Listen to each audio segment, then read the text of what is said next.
Jesus Lau from the Universidad Veracruzana, the fourth largest university, public university in Mexico, which is he's one of our keynote speakers this year. Dr. Lau is a well-known leader and spokesperson for information literacy, information skills for learning. He has traveled professionally to more than 60 countries as a passionate advocate for the role information competences play in our global knowledge society, the potential of information to transform lives, and the importance of information literacy for lifelong learning. He has played a national and international leading role as a member of the board of directors of the Special Libraries Associations in the United States, the first foreigner to have this role in its 100-year history. In addition, representing SLA at the International Federation of Library Associations and Institutions in the Netherlands, in several roles, among them serving 2 terms on the governing board, on the executive committee, and was the first chair of IFLA's Information Literacy section. Welcome, Professor Lau. Thank you. Thank you. Okay, I'll probably get away from the mic. You know, I went rafting yesterday. And it was good. I wasn't scared of, before going, but once I was there, I think I survived. And the analogy that I have, I have 2 analogies. The analogy that I have is that I think the waters for information literacy were calm before. Nowadays, the current is going faster, and there's more water going to the river. The word that I learned yesterday is that when you are approaching a waterfall, you have to paddle faster so that you will do well in jumping. And the word that my Christian Bosnian colleagues used was pomalo. So I think as we go through this media and information current, we have to paddle faster. We have to use this word that the Christians do, pomalo. Okay, the second analogy that I have is that, well, I love that the theme of the conference, and I must say thank you for writing the Greek and laptop. I think the subject is very important nowadays. It's a topic of several conferences, not only here in Bosnia, but all over the world. The fake news phenomenon is not new, as it has been mentioned by some of the speakers yesterday.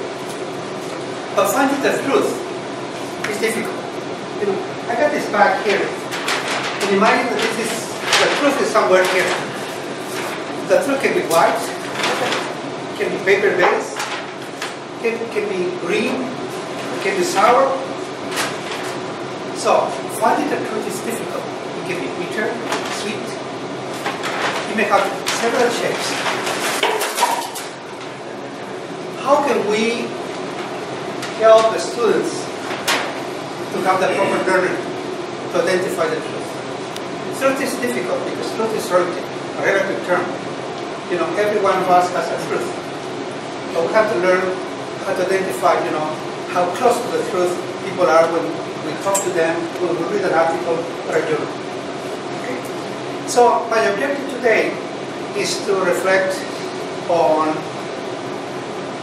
how can we facilitate information literacy learning, and not use as a base the experience that I have at one of the universities that I work for. Okay?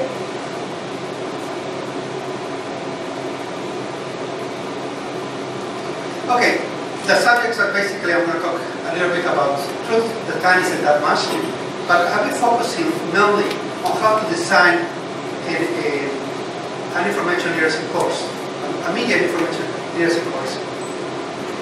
This subject has already been touched a lot here today, so I won't go through it, but certainly our society has several challenges. Gossip is not new.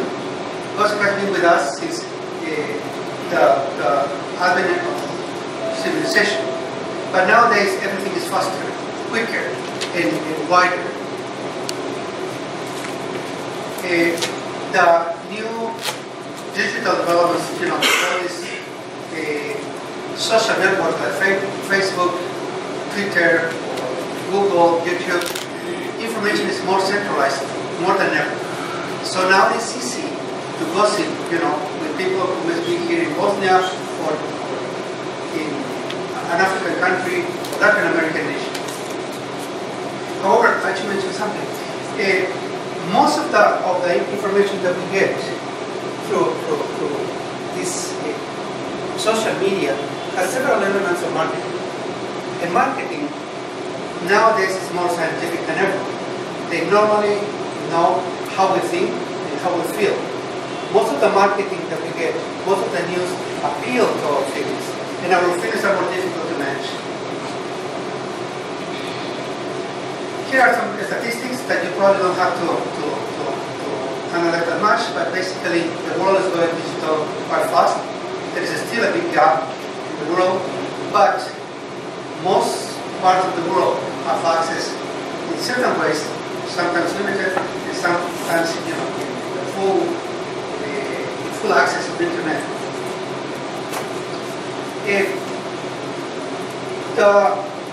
The challenge that we get is that people are beginning to take social networks, news or information as true sources, especially among youngsters. When they get all this news that come, when they are watching a video, whatever, they take for granted this information.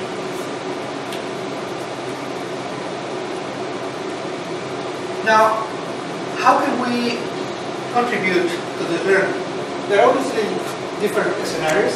Obviously, family is one of them, and I will talk about that, but certainly the family environment has a role to play in terms of identifying truth, identifying facts as much as they can. The other one is school, the one that I'm going to focus on. The third one is the workplace. Even our workplace should have policies in regard to how to handle information and media. And certainly at the social level, I think governments should have policies to create this media and information literacy culture. UNESCO is about to launch this October a project that is called Middle Cities, which is media and information literacy cities. And they are trying to award this recognition to cities that have the proper infrastructure and structure to promote media and information literacy. But let's focus on schools, or in this case, universities. You know the competencies already. I just focus on the second one. I think the phenomenon that we have is that media follows us. In libraries, we have focused more on information literacy. We have focused on how to assess academic information, quality information. But media itself, that comes to us every day, it can be every hour, every second, as long as we have our cell phone. Media shapes and permeates our daily decisions, what we eat, what we dress, what we do. And certainly, we need to facilitate media literacy along with information literacy. We need to facilitate the learning of how to shield, how to protect ourselves from all this information bombardment. We need to learn when to hook off Facebook or YouTube in order to do more productive activities. How to filter information again. Now, there is an author that is called Kieran. He has a very good theoretical framework about learning cycles. He calls them life cycles. And I would recommend to read this guy. But basically, he talks about 4 different steps. When we learn something, it begins with feeling, then with intuition, followed by reflection and intention. And the example that he gives is that, for example, you feel hungry. It's a feeling. You decide to eat. And then you decide what to eat. pancake or soup or whatever. And then the decision to cook it or to go to roast it. Obviously, this is it's divided in 4 parts, but in real terms, it mixes. It's an internal process that you have to take into account. And this is something that we as librarians need to learn, because I feel that we as librarians tend to focus on the action part. How a student can do a right essay, how to cite, how to quote. But here, in the intuition part, we need to have this social information intuition, where people can quickly define or identify truth, using their own intuition. And this is something that can be achieved mainly through education. Here is a graphic. It is the affective mode, what people's imaginal mode, conceptual mode, practical mode. You see, here is the feelings, your decision to do something, your selection or choices that you are making, and here is the action that you are already taking. But if we were to get to this part, I think society will be better off than it is right now. Because when you get this media through your cell phone, you don't have time to go and check to reliable sources, go to the library and check the website. When you get this information that you are not looking for, that can come to you, you have to assess it immediately. But you need to have this media and information literacy skills in order to do it. Okay, obviously this is a big task for education in the libraries. The best way is to have a proper educational system. I would say an internal educational system doesn't need to have media and information literacy courses, because it's part of the whole educational process. But since the world is not perfect, we need to contribute, with these kind of courses, credit courses, in order to help the educational system to provide a better education. So the next step I'm going to give you is how to create a credit course for media and information literacy for undergraduates. The last part, is something that I call complementary actions. We do all these workshops, guided tours of the library, and so on. But the best one, obviously, will be the first option, but this is difficult to have in real life. Okay, the proposal that I have, and you have a copy with it, it used to be, well, it is actually a nice poster, but it was larger that I could handle in my PowerPoint, so I broke it into parts, and now the design doesn't look that appealing. But anyhow, the information is there. Basically, it's 3 parts. The first one is to identify what is your institutional goal. How are you going to contribute to that institution with your course? Then to identify what are the skills or competencies that you want to achieve. And the second one, what kind of journey you want to have for your students, or to suggest them. And this experience I'm sharing with you is part. Let's see if I have it in the next slide. Okay, I'm gonna jump the first one. The experience I'm gonna share with you, or I'm sharing with you, is part of an institutional approach by a university that is called CETIS. This institution is a privilege to work for, because as part of the strategic plan of the university, they have the goal to become an information culture institution. And this means that anything that has to do with media and information literacy is part of the educational planning of the institution. And the whole plan, which is a 10-year strategic plan, is to have students with media and information skills as they come out from the program. So one of the first steps that we did, how much time? Okay. One of the first steps was to develop a rubric for undergraduate syllabus. this slogan has 10 steps that supposedly every program ought to comply if we want to have this media and information literate students. And this includes, things that you are familiar with. We recommend faculty to avoid using textbooks, to use English materials.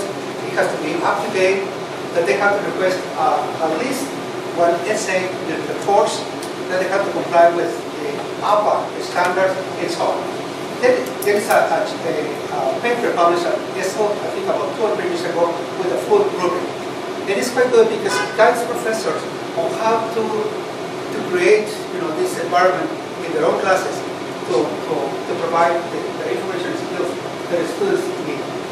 The third part is that we have a handbook with media and information literacy exercises that professors can adopt, adapt, or just use as an example for their own classes. It can be chemistry, it can be math, it can be history, or whatever.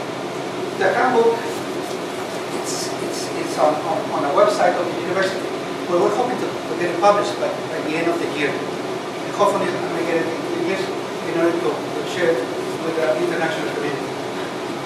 We have also 2 booklets on how to write essays, how to cite, how to do bibliographies and so on. And the latest achievement, this was 2 years ago, is that every undergraduate has to take an 8th credit course for media and information literacy, and this is compulsory for every student in the different colleges. And we also have an institutional assessment. Originally, we were using iSkills, and second, iSkills is going out of use. We are using sales. But beginning next year, well, this August, we'll have our own assessment skill in Spanish. Because the English ones have the bias of the language and the sources. So we commission or hire a team to develop the assessment, skill assessment tool. Okay, if you want to create a course, the first thing that you have to do is to identify how the course will contribute to the institutional goals. The one that I'm using here is the ACRL framework. In regard to how can the course contribute to research, students have to learn this bigger picture, but obviously you have to take into account your own institution. For example, the institution I work for, the students have to be bilingual by the end of the term. So, readings, we recommend that 50% of the readings have to be in English. So, they have to have these research skills, so the course should focus on this bigger, larger institutional goals. Obviously, when you do an media information literacy course, you are enabling the students of how to do research, how to inquire, how to do research. The second part, ACRL created this framework a couple of years ago, 3 years ago, and they decided to discard the standards, the competency standards, which I myself believe that wasn't a good idea. Because when you have an institution that is competence oriented, you need to identify what are the competencies that you need to work on in your media and information literacy course. Here, these competencies are based on the Mexican information literacy competencies. Mexico is the only Spanish-speaking country that created its own standards. They are inspired, basically, from ACRL and the Australian and New Zealand ones. But you can see the competencies that were mentioned yesterday by our colleagues from the Emirates. But basically, it's a journey on how to identify a subject, look for the information, and especially assess it. Would you keep in mind that information literacy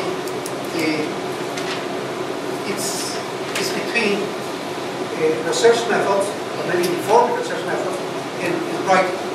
So when we do information literacy, we have to include a little bit of research methods SIYP, for example, but we should not forget that the course is media information literacy. So as evaluation of information, assessment of information should be the major component of the course, searching and solving.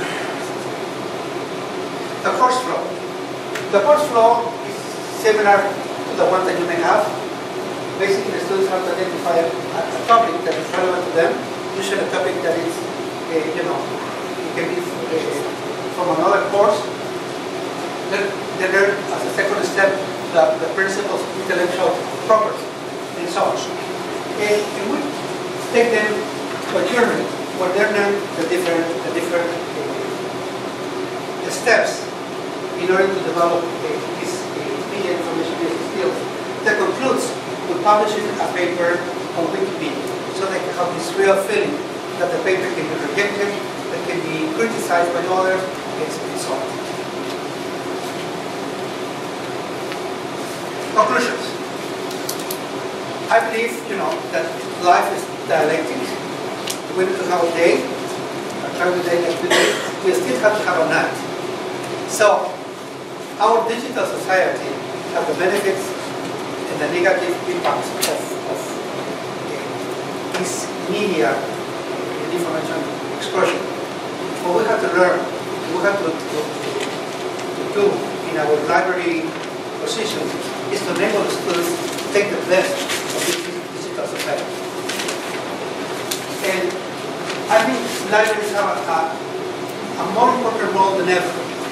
We have to do this follow, we have to follow faster because the voters have a great speed and there is more water in the river. And I think we have to enable the students, the citizens, to be part of the society and to benefit from it. And I think formal education is a great tool. And if we do it, we'll certainly be able to identify truth in this area. Thank you very much.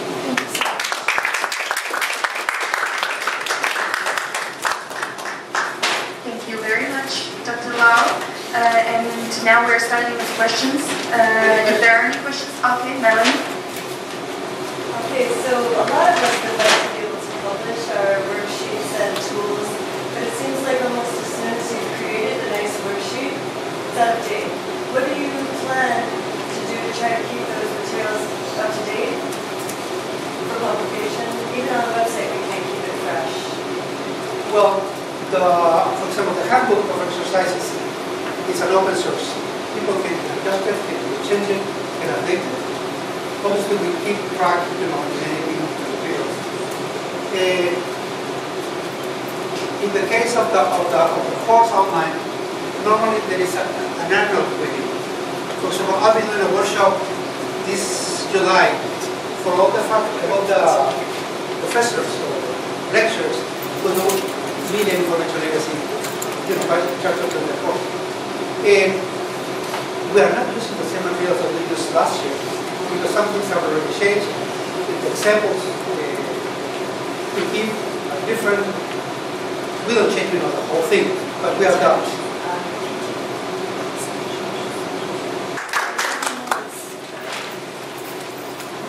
Okay, the next presentation will be analyzing information and writing literature review using Wbilc, and it will be given to you by Gentian Chera from Albania.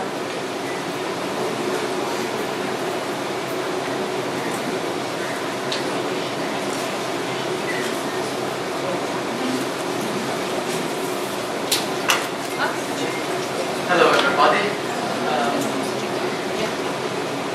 Let's start by introducing myself.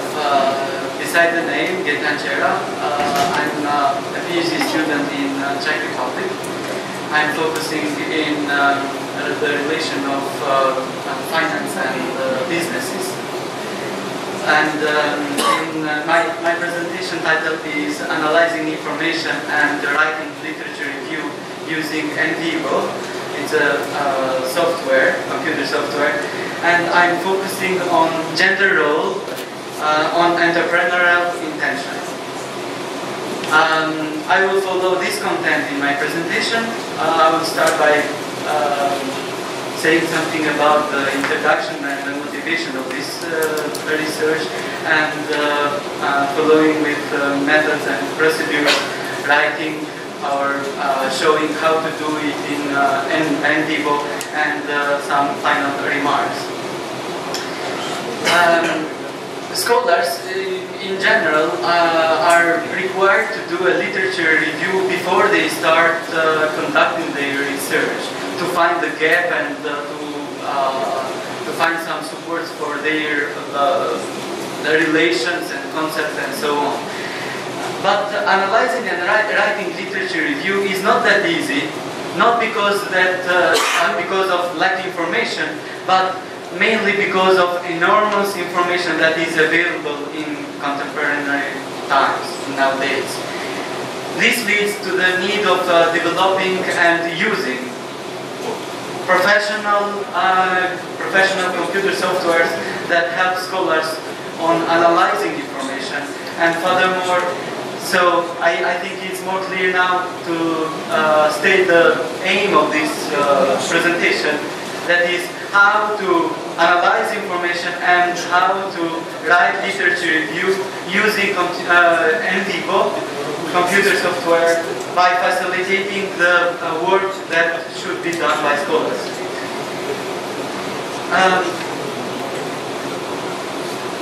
To concretize how to use this software, a specific topic was selected in the field of entrepreneurship, which deals with the role of gender in entrepreneurship intention. And most of the studies were drawn on the theory of planned behavior proposed by Eisen, and scholars in this field are so familiar with this theory. In this slide and the following one, I will present some procedures that I followed during conducting this paper. I selected 61 papers from Web of Science database and also Scopus, and after that I imported them into Mendeley. I think it's a well-known reference manager software that we use. It's for free, and after that they were exported for further processes in this software called vivo. More than half of the studies, somehow more than 54 were from these journals, and I'm not going to read them, but these journals are so famous, and in the same time are so they have quite relevance in this field. For example, the first one, entrepreneurship theory and practice, the impact factor is near to 5.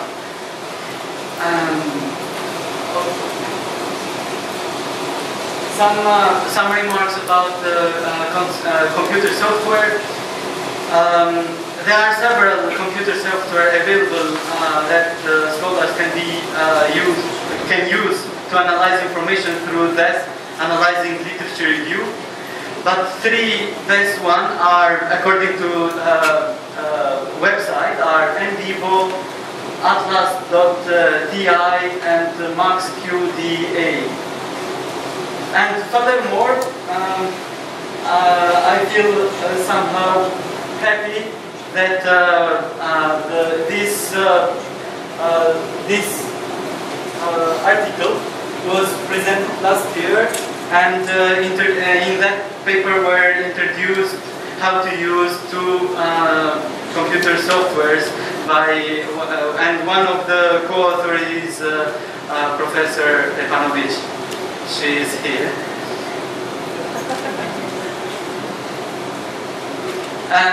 vivo is a qualitative data analysis computer software package, deals with qualitative studies through the very rich text-based and or multimedia information, where deep levels of analysis on small or large volumes of data are required.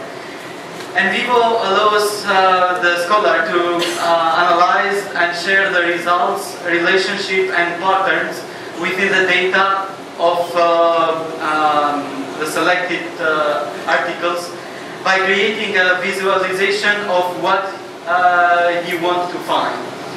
Some of the types of visual displays NVivo can produce are charts, cluster analysis, tree maps, gaps, tag clouds and word trees. Those who are written in red font are those where I'm focusing, and I will present them.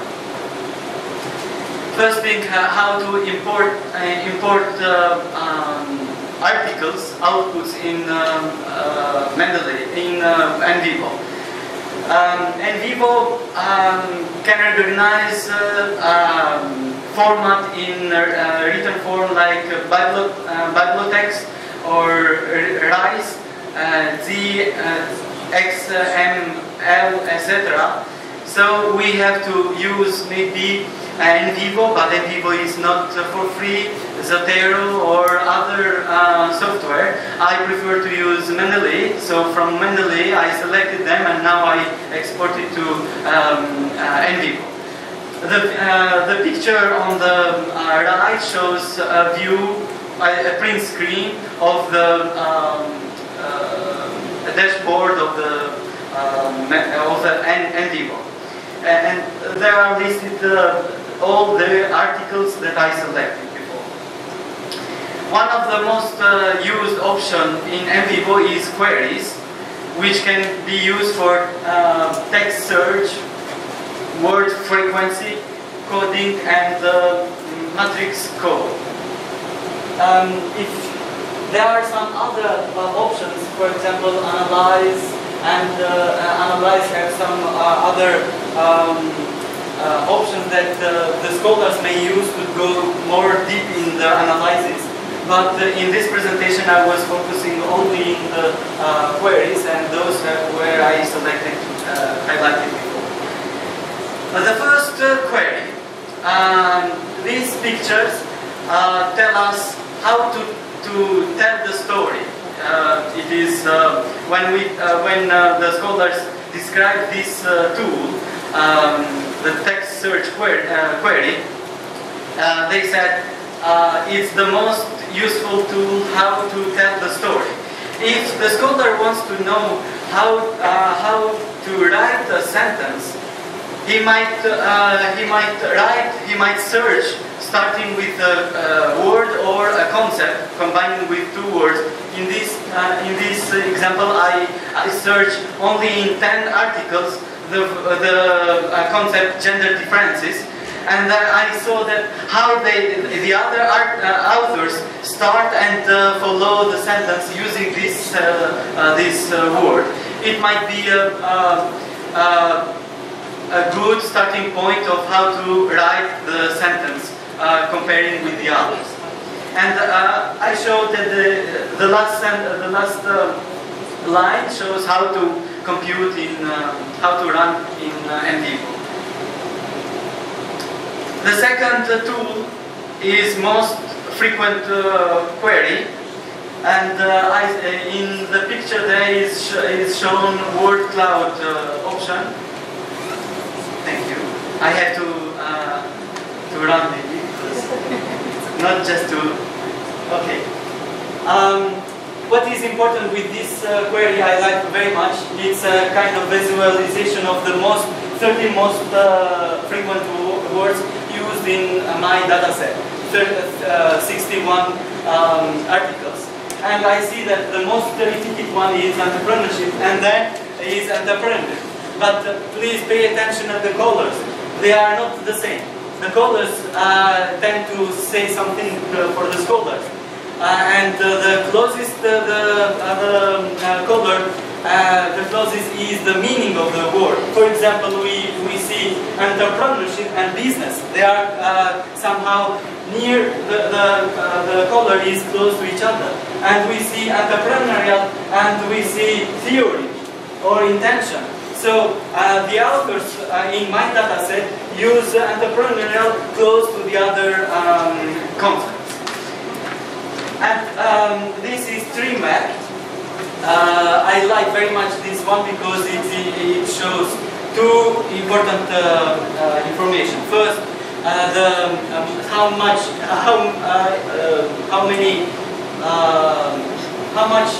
most used was one word. For example, it shows word depending on the size of the square and the relationship between the concepts. And as I told you, as I presented before, for example, entrepreneurial is close to students and close to gender. But on the other hand, we see that entrepreneurship is close to business and also entrepreneurship program. So it is close to university. When we write, we can take into consideration this relationship in the data set. This is the cluster analysis. Again, it shows the relationship between the concept, and we see that entrepreneurial and entrepreneurship are close, but theory, behavior are on the other hand, because we have the other cluster, but they are close enough. NVivo provides three options to run this dendrogram, depending on, thank you for motivating. NVivo provides three ways to produce this outline, these results, depending on the correlation coefficient between concepts. But scholars are not suggesting to take as it is here, but mainly these illustrations is better to look at them and to provoke ideas, not to take as they shown here. Because sometimes we see that the clusters are not very logically related to each other. So scholars should be more focused and just to provoke ideas, not to take as it shows. And another way of cluster analysis is this one, and this is the last, so it's 6 out of 6. This is another way of cluster analysis, sample graph, and I printed here, I put it here only two options. The one that shows the low similarities between concepts and the one that shows high similarities between concepts. And we see that when we use the low similarities, we see that entrepreneurship or entrepreneurial are the most repeated, and we see that are connected with the other concepts, for example, development here. And if you want to complicate more, you may increase that, but I think to provoke idea is better only with low similarity. And final remarks. I just want to skip all the others and to focus on this. Scholars may use this software to provoke idea instead of taking them as strict results. Thank you for attention. Thank you, Mr. Chair. Was it even before time? Okay. It's okay. Thank you very much. Do we have any questions for Mr. Chair? What I want to notice is that you let's say, employ from databases like Web of Science and Scopus. So you have analysis of abstract and keywords and title, not entire article. I selected from Web of Science and Scopus the articles and I downloaded them. Oh, okay. So the software analyzes the whole document, and one of them is one book. So it finds it searches in every line in your data set. But you didn't mention. And another thing, thank you for your comment, and also. But I want to mention something else. Vivo provides some other tools that you can read and make comments and writing. For example, it is very used for thematic analysis.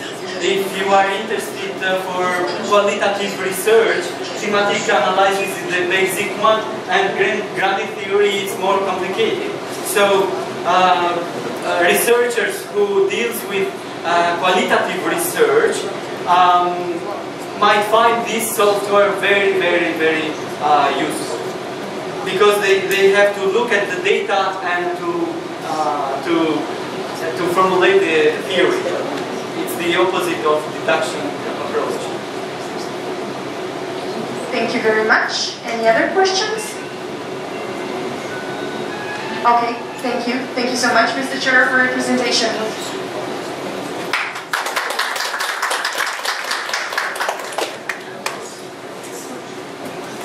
Okay, the next presenter is Mr. Bihać from Romania. He will speak to you about the research regarding the achievement of GDPR compliance by implementing ISO 27001.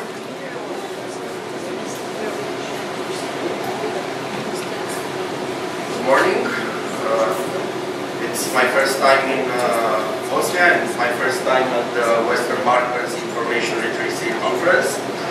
I'm very, very honored to be here, and today I will approach a topic that is as stormy as the weather outside, the GDPR.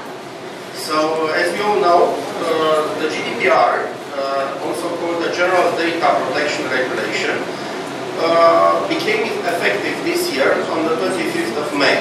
So it was adopted by the European Parliament 2 years ago, but only this year it became effective.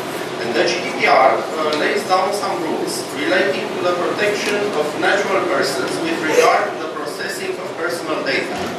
This means that GDPR applies to all the organizations in the European Union, but also to organizations that are outside the European Union, but they process personal data of natural persons from the European Union, so European Union citizens. This regulation also applies to the processing of personal data in the context of the activities of an establishment, of a controller or a processor in the Union, regarding whether the processing takes place in the Union or not. So, if the organization is based outside the European Union, in the European Union, but its activities are based outside the Union, the GDPR also applies. Many companies had lots of difficulties in complying with the GDPR. So they were wondering how should we find the law, what standards we have to meet. And one of the solutions that I have identified is the standard ISO 27001. The standard is an information security standard, part of the 27,000 family of substandards, and the last version was published in 2013. It is a specification for an information security management system as a framework of policies and procedures that include all legal, physical, and technical controls involved in an organization's information risk management process. What I want to say is that this standard requires an organization to build a general strategy which is called ISMS, Information Security Management System. During the paper, I will study the ways in which you can achieve the GDPR compliance by implementing this standard. And I have analyzed the common points between these two documents, the GDPR and the standard. And I have started a process called mapping. So I want to match the common elements between the two documents. First of all, we have to talk about assurance. The GDPR recommends the use of certification schemes such as 27001 as a way of providing the necessary assurance that the organization is effectively managing its information security risks.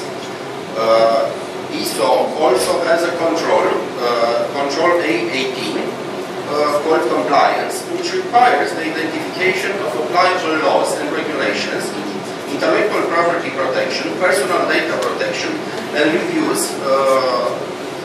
many reviews of information security.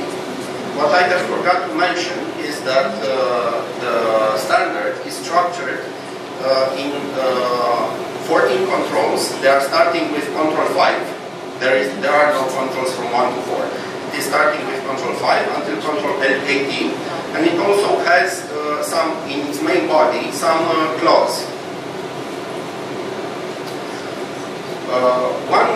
One important aspect is that the ISO standard follows international best practice and does not limit itself to personal data. So it regards all aspects related to security in an organization: physical security, human resource security, financial security. So every aspect is in the attention of the ISO standard. Meanwhile, the GDPR mostly focuses on personal data.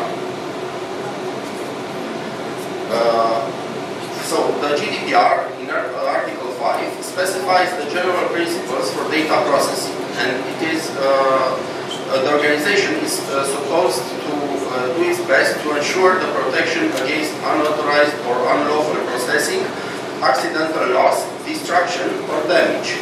Article 32 also requires the organization to implement, operate, and maintain appropriate technical and organizational measures to ensure data security. In the same time, the ISO standard controls help organizations ensure the data confidentiality, availability, and integrity. These are the three principles of information security. So the information has to be confidential, has to be available at any time to all the interested parts, and also the organization which stores it must ensure its integrity. Clause 4 from the standard requires the organization to identify internal and external risks based on the real context in which the organization is working. Also, the standard requires the determination of IT security objectives, and the standard it sets standards for the continued maintenance of security program and requires the documentation of security program for regulatory compliance. As I said, the data has to be stored in perfect order. So in this respect, we have to talk about record keeping. And Article 30 from the GDPR requires organizations to maintain records of their processing activities, including the categories of data, the purpose of processing, and the general description of the relevant technical organizational security measures. This requirement is also found in the ISO standard, which states that organizations must document their security processes, as well as the result of their security risk assessments and risk treatment. We find all these in Clause 8. According to Control 8.8, information assets must be inventoried and classified. Asset owners must be assigned, and procedures for acceptable data use must be defined. Also, here we found some similarities between the documents. A very important principle that is found in both documents is called data protection by design. So when we design information security management system, we have to base every step on data protection. And in this respect, Article 25 of the GDPR states that organizations need to implement technical and organizational measures during the design stage of all projects so they can ensure data privacy right from the start. It's exactly the name, data protection by design, the name of this principle. Also, the standard in Clause 4 requires organizations to understand the scope and the context of data they collect and they process. And Clause 6 recommends they perform regular security risk assessments to ensure the effectiveness of their security management program. People, processes, and technology is another important step. And I have to say that in any organization, the human resource is a critical resource, and we have to pay a lot of attention also to the security of individuals who handle the information. So they have to be trustworthy, and they also have to be very well trained. And ISO standard finds three essential aspects of information security: people, processes, and technology. And all its structure is based on these three priorities. Accountability. The standard requires that an organization's security regime to be supported by top management and incorporated into the organization's culture and strategy. This means that you have to have a responsible person for the organization, and also to give him the necessary resources, including the financial resources for the implementation. Related to risk assessments, both of them, the standard and the GDPR, require an organization to make all the risk assessments. They have to identify the risk for the security and for the information in the exact context in which the organization evolves. Related to breach notification, the ISO standard has some incident management controls which require a specific procedure in case of data loss, but this procedure is made by the company. So the company defines what is acceptable and what is not acceptable in case of data breach. Meanwhile, the GDPR requires the organization to notify the authorities in 72 hours from the discovery or from the time when a data breach is happening. Moreover, the data subjects, so the natural persons from the European Union, have to be notified by the organization, but only in case they would suffer an immediate prejudice. Another principle and a common aspect within the documents is the continual improvement. Both documents require the organization to make changes and to adapt to changes. And these changes are made after the risk assessment and after internal audits. One other aspect is related to suppliers. So both the standard and the GDPR do not focus only on the internal aspects of the organization. Also, the organization has to take all the required measures regarding the suppliers. The suppliers can harm data in your organization, especially if you are talking about software suppliers, the ones which are building the software upon your request. As I have said, testing and audits are very, very important because based on them you can decide what changes you have and improvements you have to make in your organization. And both of the documents deal with such issues. And another important thing is certification. So the GDPR requires organizations to take all the necessary steps to ensure that security controls work exactly as they were designed. Moreover, achieving accredited certification to ISO delivers an independent expert assessment of whether you have to implement adequate measures to protect your data. In conclusion, information security is not just about technology. It involves also people and processes. And the implementation of the ISO standard promotes awareness and culture within organizations.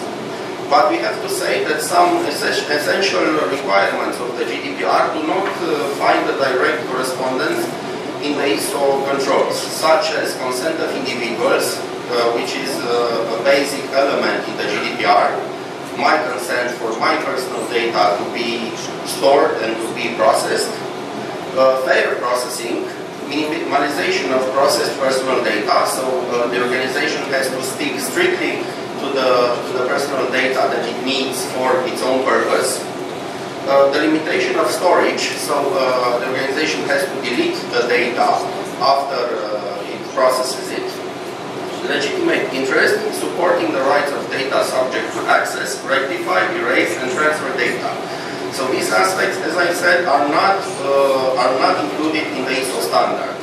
So this means that ISO standard remains a solid basis for meeting the GDPR requirements, but organizations should perform managerial analysis or a gap analysis to see how they can meet GDPR requirements and add some of the missing aspects to the information security management system.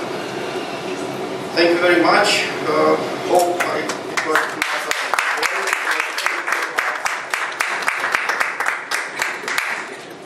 Thank you very much. Do we have questions? I have one. You have one question, Yeah. okay? I'm a computer engineer and I'm in web development and everything else on the Internet of Things.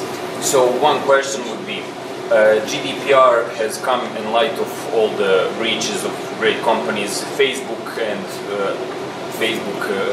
what's the company for accused of Cambridge Analytica. So this GDPR came to every one of us. Yes. To agree for every one forum, every one portal, website, everything. We just clicked OK. Did we agree with clicking on that agree to all that, or the companies has excluded everything from the GDPR? No. The company has to comply with every applicable step of the GDPR. Okay. So if an article from the GDPR is applicable in the context of that organization, it has to be approached. And before you click, I agree, there is a link with general terms of use. And you have to read it, and there you have a detailed document. So basically, even if there is a GDPR, they can go around it by telling us, here is a 20-page agreement, and I don't read it, and I click agree because I need the service right now, and then I agree everything. But according to the GDPR, after you click agree and you use their service, you can request them to erase all your personal data, and it is mandatory for them to do so. Okay. In relation to email, these micro emails that you may have sent, does the GDPR, does that cover emails from, say, an internal organization like a university? If you send an email to an individual, should that individual pass that email on to somebody else without you knowing?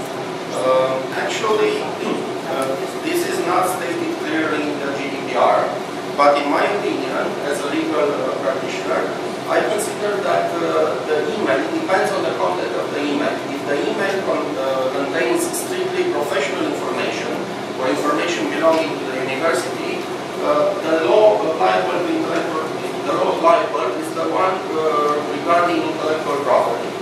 If that email contains some personal data, he cannot use it further. Okay, in my emails, for example, I have a disclaimer at the bottom to say that this has no, my opinions are my opinions and not that of the institute. But it also states at the bottom that the forwarding, copying, or any other activity of this email is prohibited. Is that covered? It depends. No, it does not cover expressly, and it depends on the applicable law in every country. That's very political. Yes. Okay, thank you. Thank you very much. Anyone else? Okay. Professor Manolis? One more question. From, let's say, from a legal point of view, do you think that GDPR is protective enough? I mean, or is it a complete document because everything can't be interpreted as personal data. No. Yes, for example, if I write 2 or 3 mails to my superior or to my staff, this is a kind of personal attitude. How do I communicate? No. The personal data does not involve professional emails. That's what I was saying. In some countries, the legislation regarding professional emails mentions something about classified information, and classified information not like national security, but something like secrets regarding to work. Yes, but professional emails also show personal attitude, because there is no such a thing like professional behavior defined how you communicate with your staff. Okay, you may send very formal, you may send informal, etc. What I give this only as an example. What I mean is that, for example, we know that in many legislations there are a lot of interpretive documents who then exemplify and specify the general law. But so I will, and also I have studied this issue when I did the mapping process between the GDPR and the ISO standard. So ISO standard includes some controls regarding communication, email, and transfer of data. The GDPR does not include them as mentioned. So you said that if you write to your colleagues, you should say it, not email it. Yes. Thank you. Okay, thank you very much. Thank you.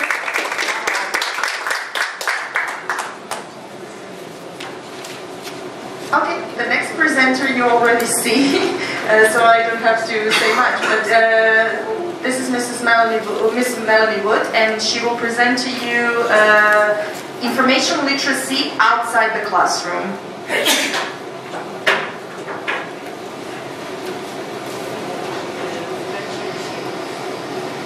Okay, me again.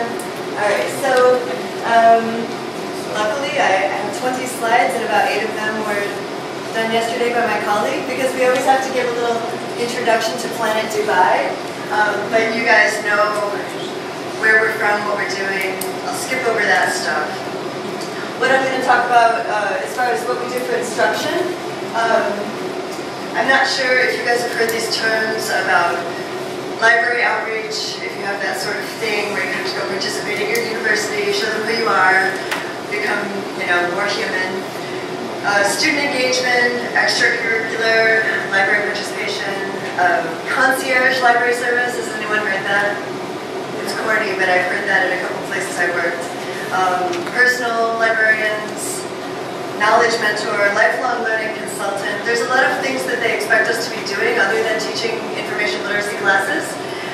We make ourselves available in our offices in a drop-in basis, even though we do have about 5,000 students. We operate like a small university just because of the type of students we work with. We need to be far more available than a typical, really self-motivated student. So what I'm going to tell you guys about is some of the things we do to try to reach our students so that they feel like they can trust us for information literacy, finding articles, things that they might not want to talk to their professors about. Okay, so here's the Arabian Peninsula, there's Dubai. Did you show the, oh wait, no. Here's some facts. I think these facts came to you yesterday. I want to emphasize that we do have a female university president, and she is an entrepreneur, businesswoman. She's well respected. And the campuses are gender segregated. It's quite interesting to have like a female library and a male library, male hours, female hours. That was interesting. Okay, so this is the picture of the Abu Dhabi campus. Did you show that yesterday? This place is a spaceship. It is very cool. And to get to the male side, you have to like push through a mirror and ask a guard to let you through. It's a very interesting place. And they have a state-of-the-art facility. There's the Abu Dhabi campus is a little newer. It's really beautiful. Okay, so that's us. Conquering misinformation with knowledge. So a lot of my students tell me these things. We're lucky to get to know them and talk with them a lot. And they use WhatsApp for a lot of their news sharing. And some of my really savvy students will say things like, my parents just believe anything that's sent to them, and they're concerned about their community's information literacy and their ability to understand media, what's coming at them. It's really really, really scary what could happen to people when they just start believing everything that's coming at them. And it's nice to know that our students are worried about that. Like they are concerned little information consumers. So my research has previously been about the fact that we have a lot of English books and Arabic books, and how do they work with the information? Are the indices as good in Arabic materials as they are in English materials? Because I just want to make sure the students are finding what they need in the language they understand. So that was my previous research in a pilot study, and in future research I want to address more of the questions about how do they acquire the knowledge that they're using, how come public libraries don't play a bigger role, and what can people do? We all have researched, I think that's a big area of your research, how do public libraries reach our students before they come to the university, because it's not a traditional reading culture, it's more of an oral history culture. Okay, so I also think the literature backs me up with print materials usually being more reliable, and I wonder if our students feel like print materials are more reliable than some of the electronic sources that they're using.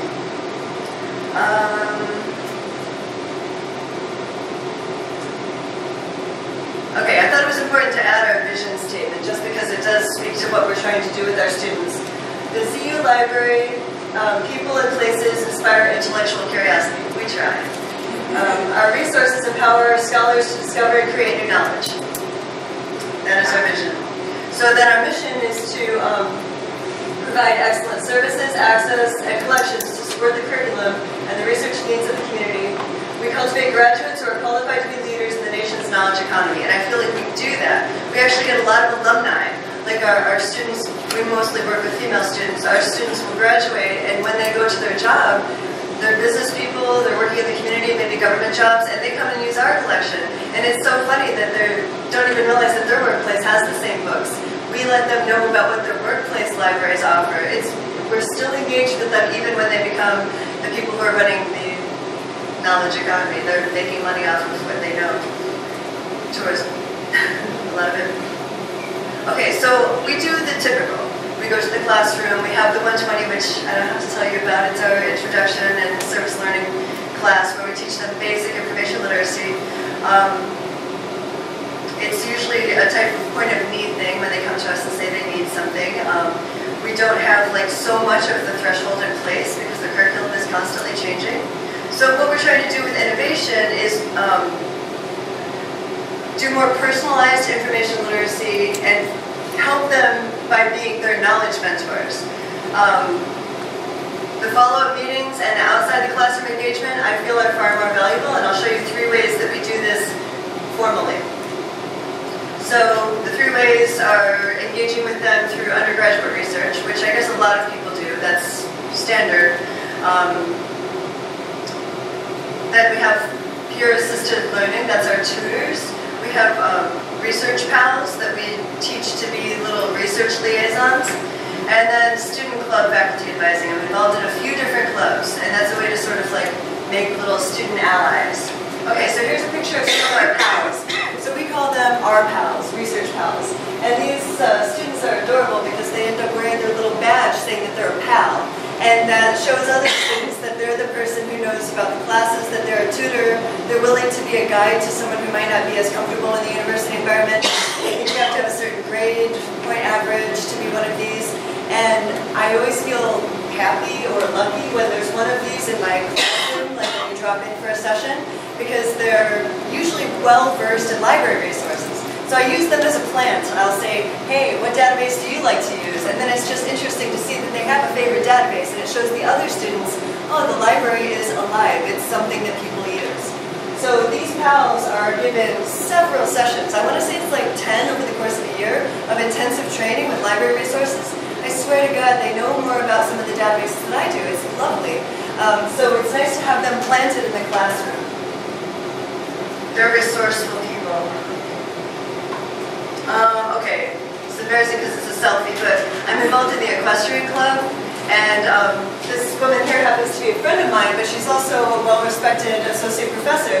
A lot of the students really know her and like her, and then there's other professors that go on these equestrian field trips. It's fun. We get to ride horses and go to all sorts of things in the community. Plus, we have a rotating group of students. I went to 4 last year, and so so I met about 150 different students who remember me from that, and I don't always remember them, but they think of me as like the person who took them on a horse field trip, and that's a really good way to start out a reference interview, as someone who was nice to them previously. So then they start telling me, and I start telling them about our incredible equestrian collection. We have like an Arabian horse encyclopedia set, stuff in Arabic and in English, so it really is stuff that's interesting to them, and that's always nice when you have resources that are actually things that they want. They're like, you know, when they say, how many books can I check out? It's like, oh, cool. You want to hit the limit of how many books you can check out. It's always nice to have that. So we also have a book club, and there's other things, like we also know how to hook them up with a club if there's students who would like to start a club. Storytelling club. Okay, so then here is another way that we've really engaged with referrals.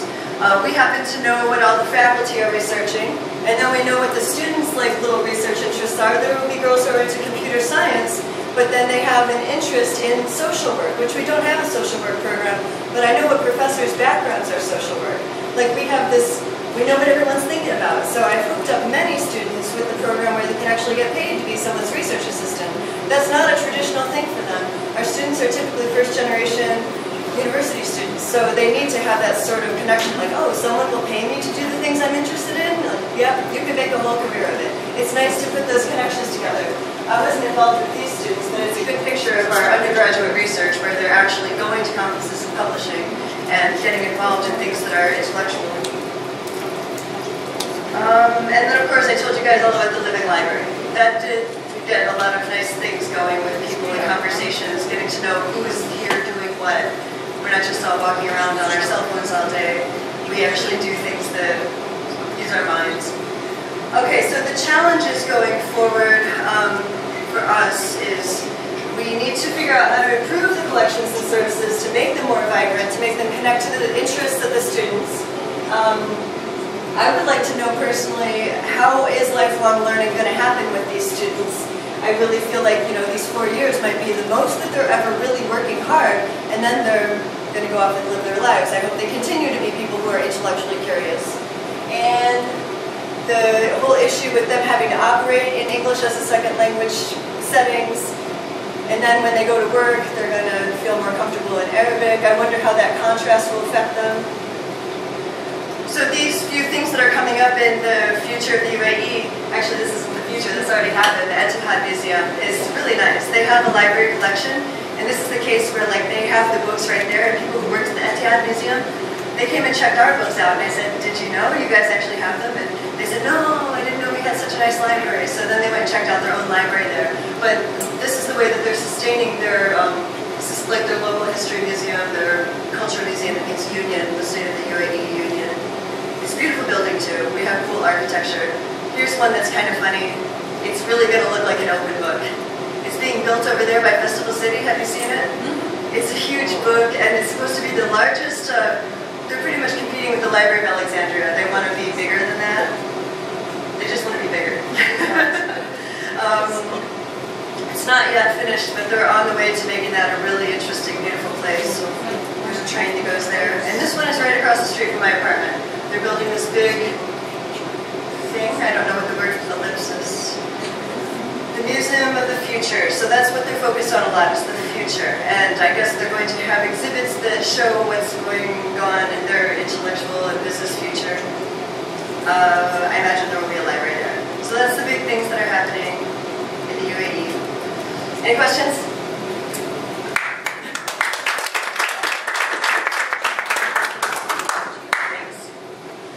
So we learned a lot about Abu Dhabi and the university and everything, so what's left is just to go and visit. Thank you very much for that. Thank you. Sorry.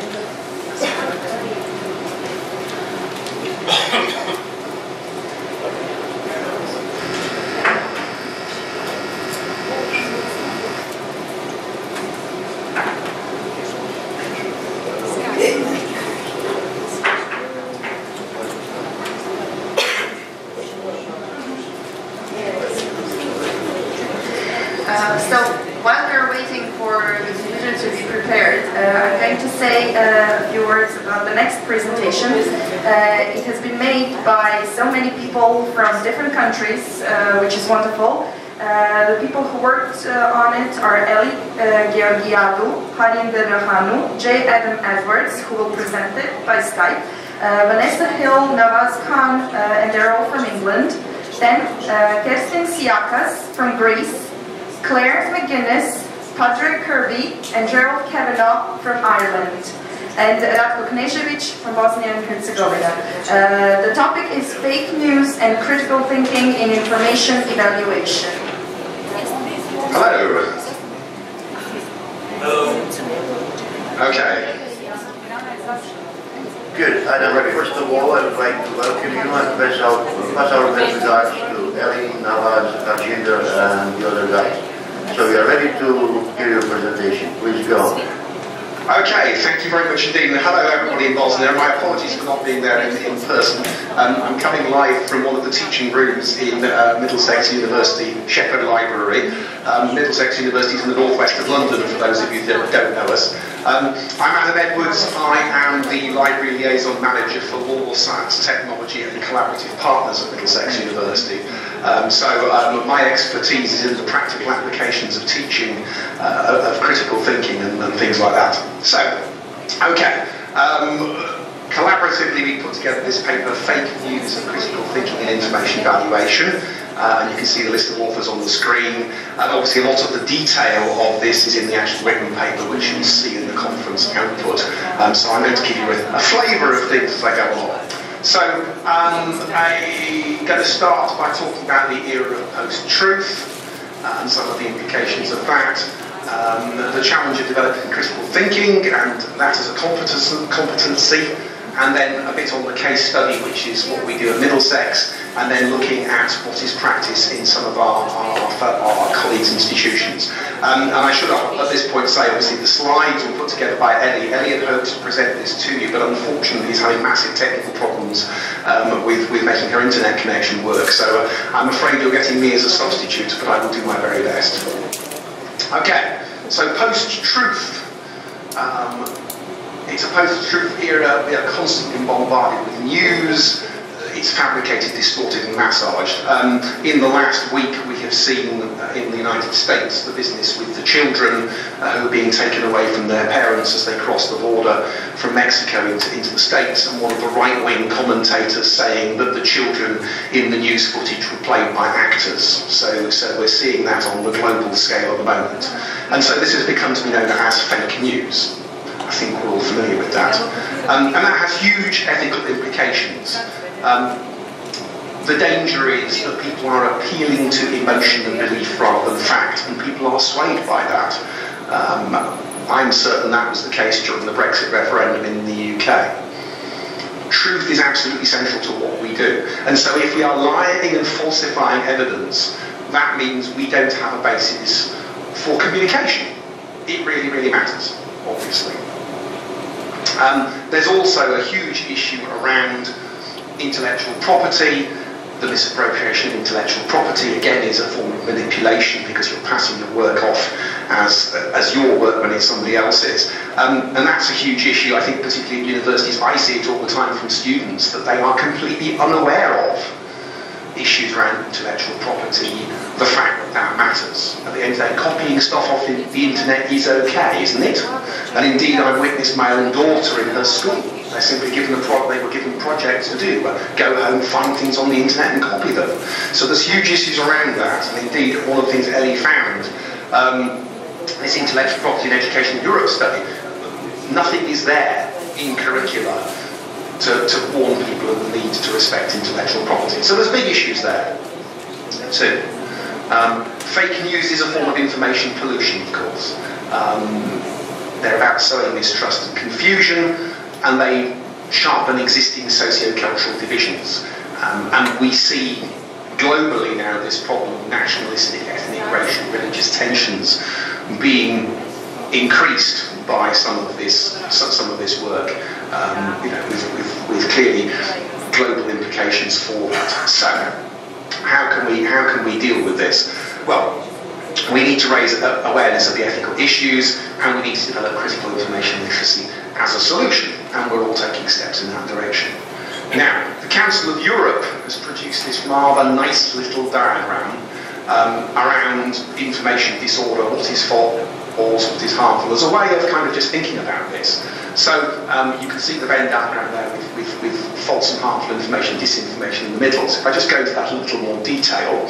So disinformation is information that is false, deliberately created to harm a person, a social group, organisation or country. Misinformation is false but not created with the intention of causing harm. Malinformation, based on reality but used to inflict harm. So you take something and you embroider that. So you can see the logic of the disinformation there, the false content, imposter content, manipulated content, fabricated content, as really, really being the stuff that we should be absolutely most concerned about.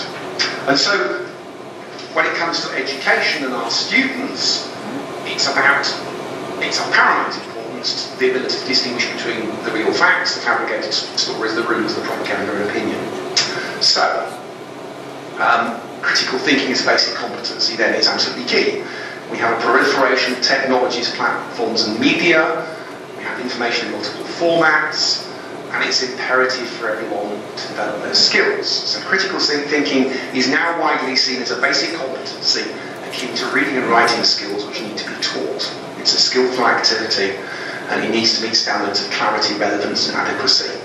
And there's contrasts with unreflective thinking. It's a basic competency, and I'm sure as information literacy practitioners, we would all share that. It's one of the cognitive skills proposed by Bloom in his taxonomy, developed in 1956. It's used extensively by educators. We certainly use the framework here at Middlesex to classify learning objectives and to assess learning outcomes. And obviously it's been developed and worked on as the years have gone by, and there are a number of references we have in our paper to further contributions. As part of the work, colleagues come up with a revisited addition to Bloom's taxonomy. So you can see on the right-hand side the additional triangle, which is suggesting the way in which we develop our learners. So, you know, from the most basic of facts right up to the skills necessary to evaluate and think and reflect and everything else that one needs to do to make sure that our students have those critical skills. So that's one way of looking at it. Okay, Wbilc, which is the Library Association, it's the UK library professional body, has updated its definition of information literacy. A bit like the ACRL work, it's a more nuanced definition, and they too are thinking about critical thinking and discernment, and it's focusing on the context, individual agency and empowerment. So they say information literacy is the ability to think critically and make balanced judgments about any information we find and use. It empowers us as citizens to reach and express informed views and engage fully with society. And I would absolutely concur with that. So, looking at that in a bit more detail, analysing and interpreting media messages, irrespective of channel or format.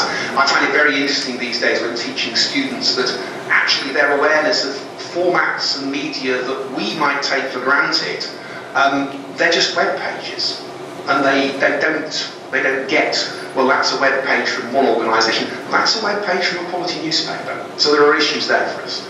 And it's linked, as Wbilc says, to self-determination, freedom of expression, and democracy. And at the end of the day, fake news is very corrosive to democracy.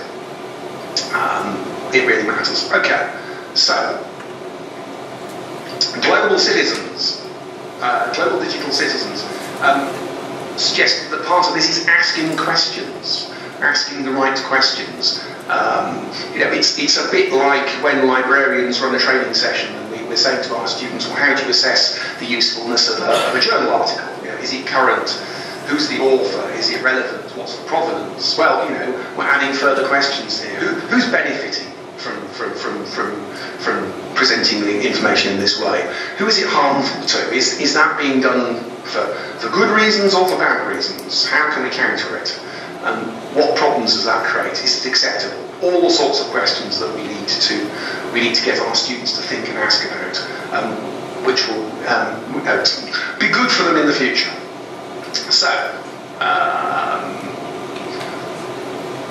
to be a responsible creator, disseminator and consumer of information, we need to be able to examine and understand the standards of rightness and wrongness of actions. And there, again, another piece of information that the team of writers writing our paper came up with is this set of concepts from America, a framework of moral and ethical concepts to use potential ethical issues.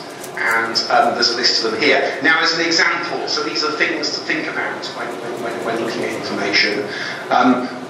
If we focus on risks and reliability as one of them, it's about thinking about, in a world where we're relying on the accuracy and authenticity and fidelity of information, that obviously there are huge risks associated with the utilisation of that information, and obviously decisions based on misinformation, disinformation, malinformation can lead to extremely poor, wrong solutions.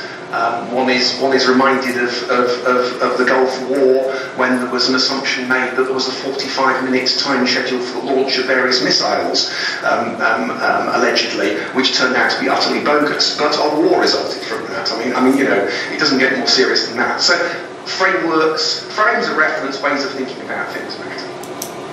Okay, and there's more detail there, which you can see in the paper. I won't go into that. Okay, so. What are we doing at Middlesex University in terms of teaching and training students?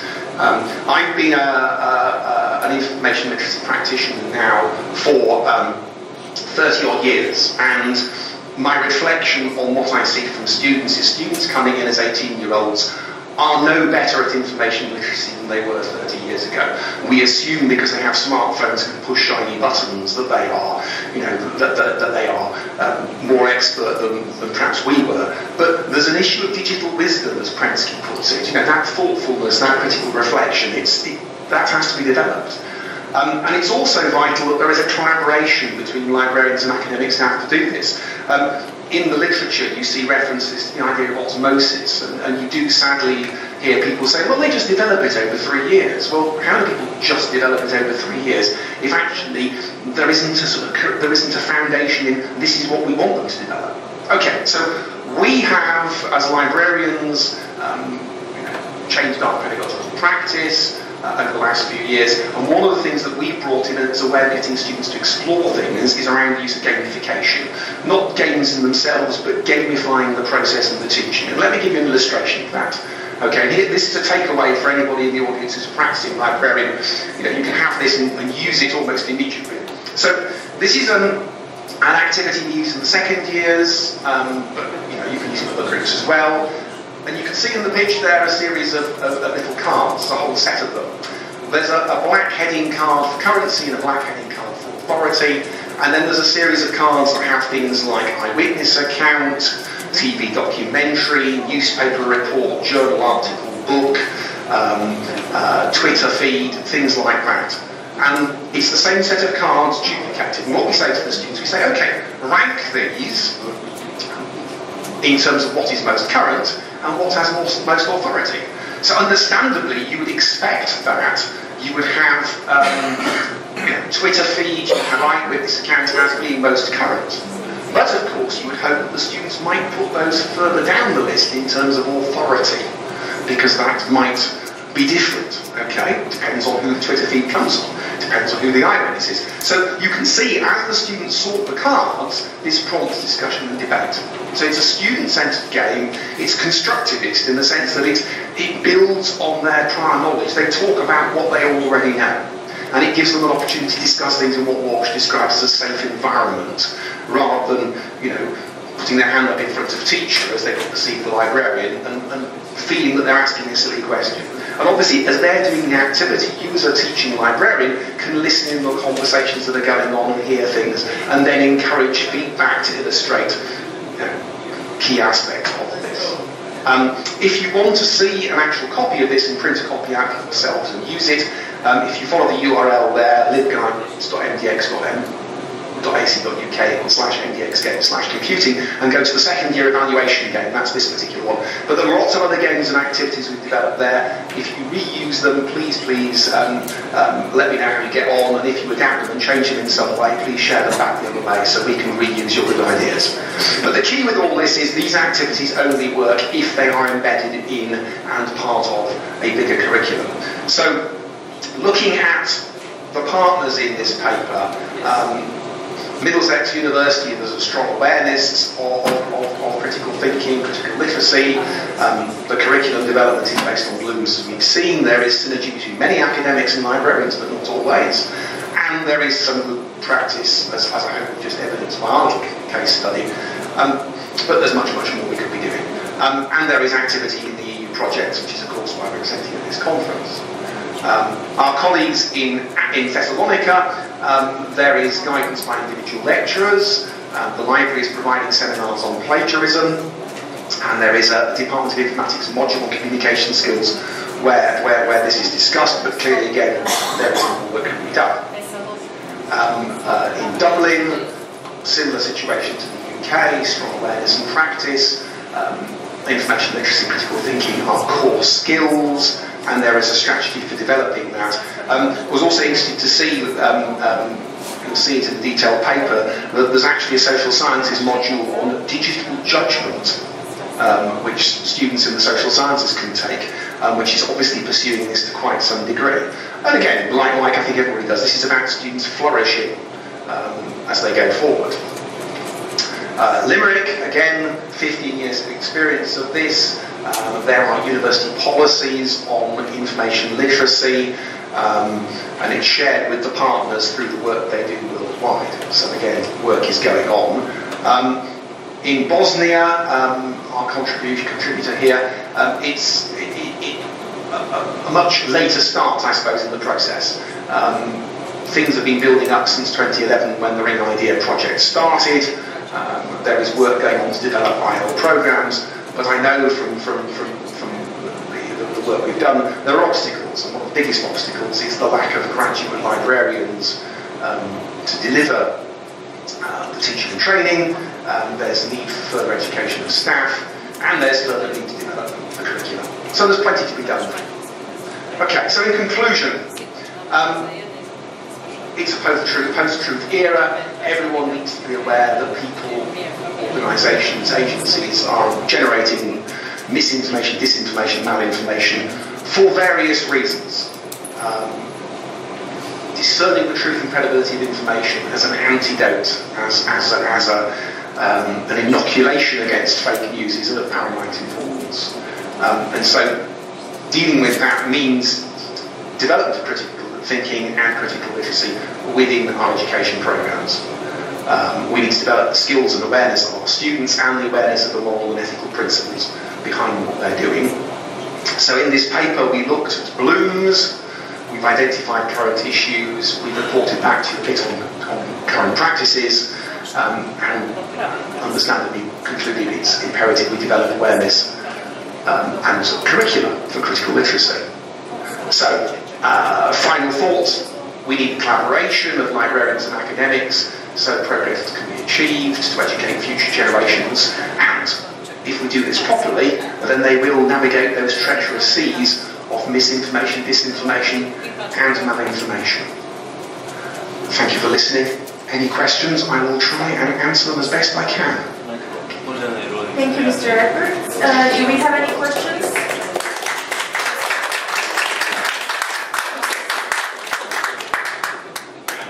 Thank you for your kind applause. Thank you. Anyone? Questions? I guess there are no questions. There's no question for you. So once again, oh, I got off scot-free, thank goodness. If any of you, as I say, if anybody wants to talk to me in more detail about the teaching material that we use, you've got the URL of the presentation there, but if you want to email me, a.edwards@mdx.ac.uk, then please do. I'd be happy to take questions by email or offline if people have any.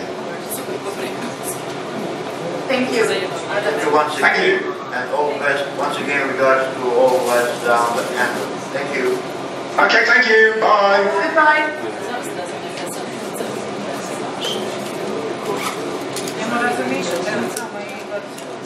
So the next presenter should be Doran Dosimbeck from Kazakhstan.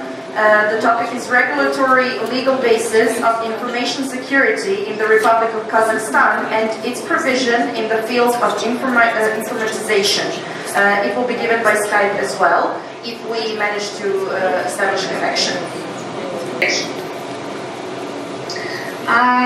In this talk, we consider the problem of using information and communication technologies and e-learning for agricultural development.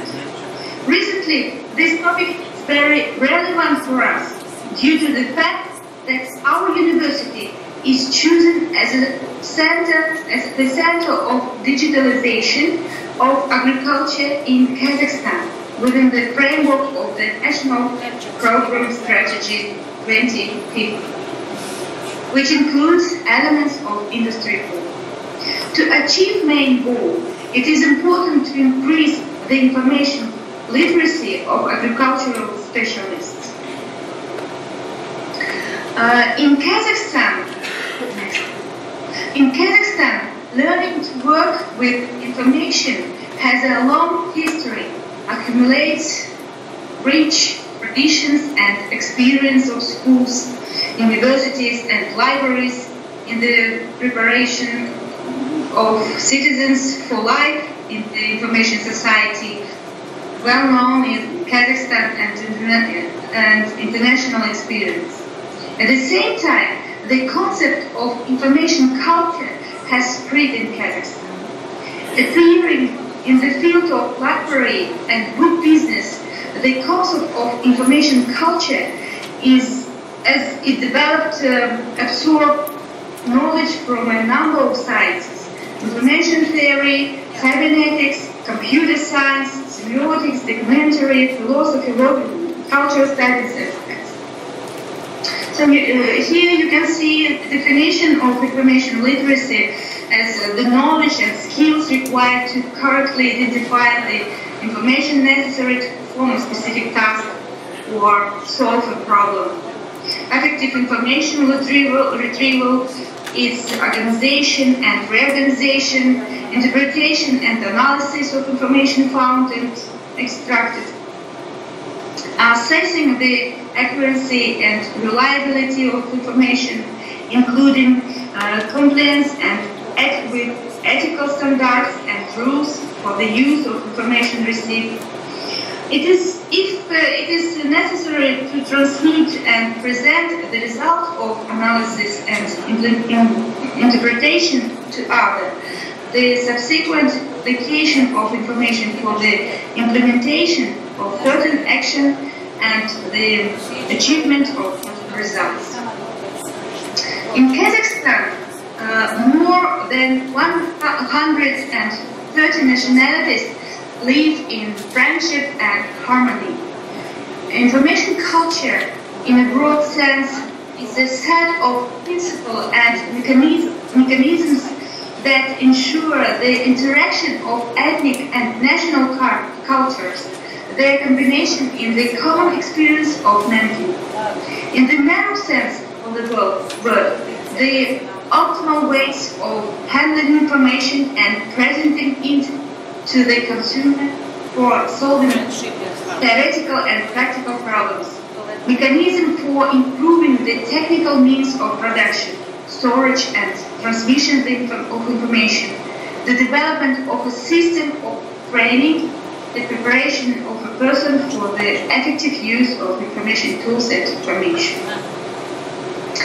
In information chain of education of knowledge includes 4 stages: the creation, retrieval, dissemination, use of information.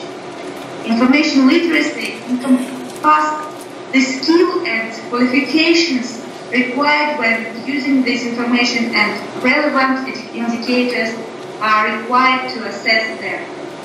Information literacy is an integral component of creating knowledge in the cycle of its production. This cycle includes 4 inventors, researchers, and other categories of workers who produce new knowledge in the form of articles, books, texts, and patents. Knowledge in this form, published, stacked either in the form of books, magazines, newspapers. Carriers produce and process information in the turn generate and disseminate bookstores, libraries, and other information, providing to meet the needs of researchers, teachers, students, businessmen, and agrarian and other kinds of societies. All existing standards are based on the fact that the achievement of information literacy is a continuous process, both from the position of the means or methods required at different stages and levels of human learning, and in the sense that the tools used are used integrally rather than as strictly linear sequential processes. So, in the course of getting an education, the development of information literacy starts at the earliest stage in the school and continues with higher education in subsequent lifelong learning. In more developed countries, the development of information literacy is combined with the acquisition of skills in the use of information and communication technologies, because at present, digital technologies and electronic database are the primary source of information. Thus, the cognitive and technical skills required in the process of access to information and its use is combined. The role of ICTs and e-learning in agricultural development. Agriculture is one of the key sectors of Kazakh economy. The rich soil and climate provide ideal conditions for growing wheat, barley, rice, corn, and other cultures. For a country with a long nomadic history, for Kazakhstan as a country with a long nomadic history, it is not surprising that stock breeding is the traditional and dominant agricultural sector. No less than 3/4 of all agricultural land is used for grazing. Animal husbandry typically accounts for about 45–50% of the production value in agriculture in Kazakhstan. Primary meat products include beef, veal, chicken, horse, lamb, pork, and rabbit. The livestock sector is gradually growing. Recently, Kazakhstan is planning a comprehensive application of information and communication technologies in the field of agriculture. This means using the development of agriculture all the advantage of modern advances in information technologies, including computer networks, the Internet of Things, cloud computing, and other technologies. The use of these technologies will provide farmers with the more complete information. The livestock production efficiency directly depends on the competent use of technological process. In a modern information society, any farmer can enter the global internet from anywhere in the area using powerful wireless communication devices. The innovative development of the agro-industrial complex in Kazakhstan is slowing down, including because of the low level of technological equipment, which are largely determined by the technical and technological level of the industry and the lack of skilled workers.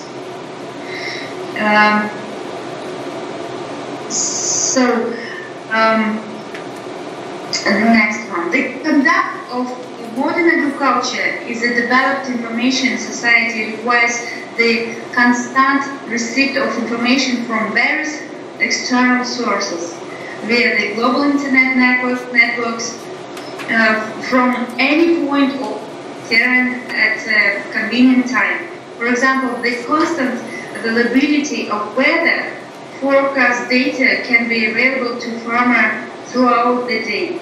This allows more effective use of the chemical plant protection products and also reduce the risk of environmental pollution. There are developments of information systems to prevent farmers from the appearance of pests and plant diseases. Expansion of information databases is an important but inadequate condition for effective use in farms. The initial information should be convenient for the assessment of biological and physical system within the purpose of generating useful knowledge about the current state of the farms, as well as predicting the results when implementing various scenarios. The accumulated knowledge in agricultural research over many years should be applied to obtain practically useful information by processing databases. This means that IT is an indispensable source for the implementation of research and development. In our university, to provide farmers with up-to-date and reliable information, a knowledge dissemination center was established.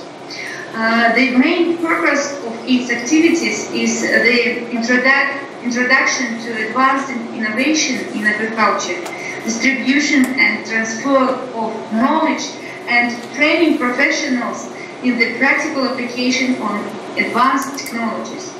The main services of Office Extension are two: scientific support and advice to agribusiness entities in the implementation of modern technologies, distribution of information and educational materials, training programs on the use of advanced technologies and experience. Here you can see several schools, for example, School of Greenhouse and School of Agriculture and Fishery. They allows new commercial seminars for businesses, practical seminar on growing tomatoes of urban conditions, and many other.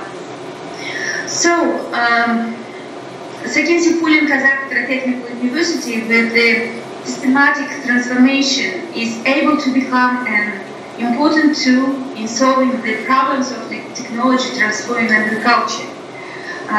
We provide this up. To continue these reforms, it is necessary to increase level of information literacy of teachers, students and agricultural specialists. With advance in information and communication technologies, web-based education has become an increasingly popular instructional mode all over the world. Many organizations, institutes, universities, schools and corporations are investing substantial amounts of time and money in developing online like e-learning to traditional types of educational and training system. Electronic learning refers to communication and learning activities through computers and networks. E-learning in agriculture-related fields is still in the early phase of adopting. The Ministry of Agriculture in Kazakhstan, like many other organizations and educational centers, have considered the necessity of e-learning in agricultural extension network for training extension agents. It is dramatically improving how agricultural education is done. The latest trends in the development of information and communication technologies, the place and role of these technologies are analyzed. Methods and means of increasing the efficiency of information and communication technology used for enterprises of the agricultural sector of Kazakhstan are proposed. So ICTs they help us to learn or achieve the information literacy. I'm done. Thank you very much for your attention. Thank you for your presentation. Yes?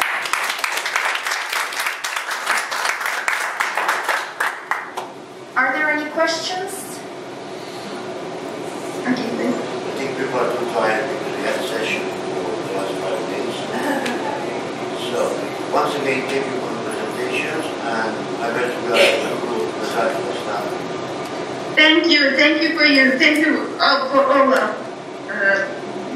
participants. Thank you. Thank you. Bye. Goodbye. Bye. Bye.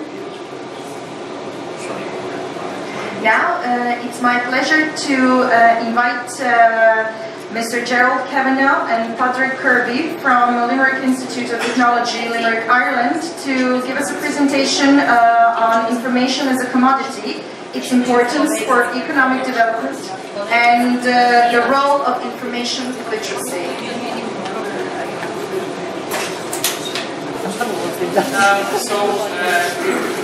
Excuse me. So, I think this is one of the last presentations in the conference, and it will be a short enough one, you'll be glad to hear. And so I'm presenting this on behalf of Gerald and myself, and it's kind of a work in progress at the moment, and it's kind of something we'll be looking at just with regard to future directions. And I guess this concept, it's kind of at the fringes of information literacy in a way with regard to the, the literature on it. From what we can see, it's kind of, if we take something like plagiarism, for example, which has an enormous amount of literature devoted to it. This area, it seems to be quite sporadic from what I've seen so far. But as I say, we're still looking into it, to be honest. And so anyway, this information as a commodity within countries, long-term economic development is dependent on ability to use information to make decisions that enable growth, progress, and productivity. That's from the Australian Association there. And this thing in 2014, since the 1980s, there has been heightened awareness of the commercial value of information. And just some definitions, and this is one I found very interesting it's almost 50 years ago, these people got this off at Ireland and Eli in 1974, and they said a more manageable way to look at information is to consider it as symbolic representations of reality. Words spoken and written, graphics, pictures, numerals, and combinations of all these things. And what I found fascinating was this last sentence. The basic test, however, is the capability to reduce uncertainty. And I guess, that this was written before the World Wide Web, and before what we now call the Internet. Probably at this stage, the Internet just existed in a handful of universities and the military. And I guess the use of this word uncertainty, it kind of projects forward, or it's sort of hints at the immense problems that were to lie ahead with the Internet and fake news and these kind of things. Also at that time, the information scientists had great difficulty in defining what information means. And even in 1972, this other commentator, I'm not sure how to pronounce that, possibly Wbilc or Wbilc, he identified and did a study that there were 39 definitions of information. So I'm not even going to attempt we're not even going to attempt to present the amount of definitions there probably are out there now. It's probably a crazy amount, but these are some of them. Information is a collection of statements, facts, and figures. Information plays the most important role in daily life of human beings. Another one, information is an indispensable raw material for decision makers. It's often aligned with decision makers. And these are two I just took very, very quickly off the internet. A raw material or primary agricultural product that can be bought and sold, such as copper or coffee, a useful or valuable thing. So why is information a commodity? I guess it has some properties that make it so. Supply, demand, cost, price, and it has a market, information market. And information can be modeled both as a commodity and as a public good. So for example, when buyers and sellers exchange information services or products in a market, information is a private good or commodity. Information services or products can also be public goods, for example books sold to libraries, newspapers, journals, shared by co-workers, computer software networked among several workstations, a library journal subscription, a telephone network even are examples of information as a public good or services.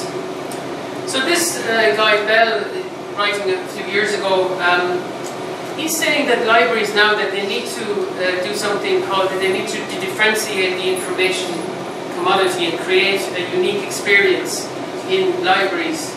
Because libraries now are under fierce competition from places like Amazon and Google Scholar and all these other locations on the internet. And he says that one of the core components of creating a unique experience is making it clear to the end user or customer that a product or service is differentiated from competitors so that it compels the individual to seek out this different experience. So I guess this is what we have to do in libraries, is to try and differentiate as much as we can from our competitors, and we have an awful lot of competitors now.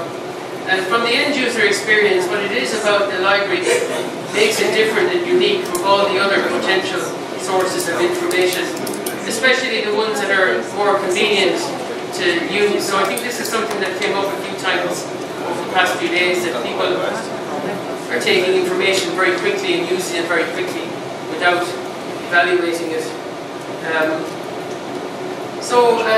Just more about this differentiating the information commodity. Although a large amount of the information business treats information as a commodity, there is still a huge amount that is provided free.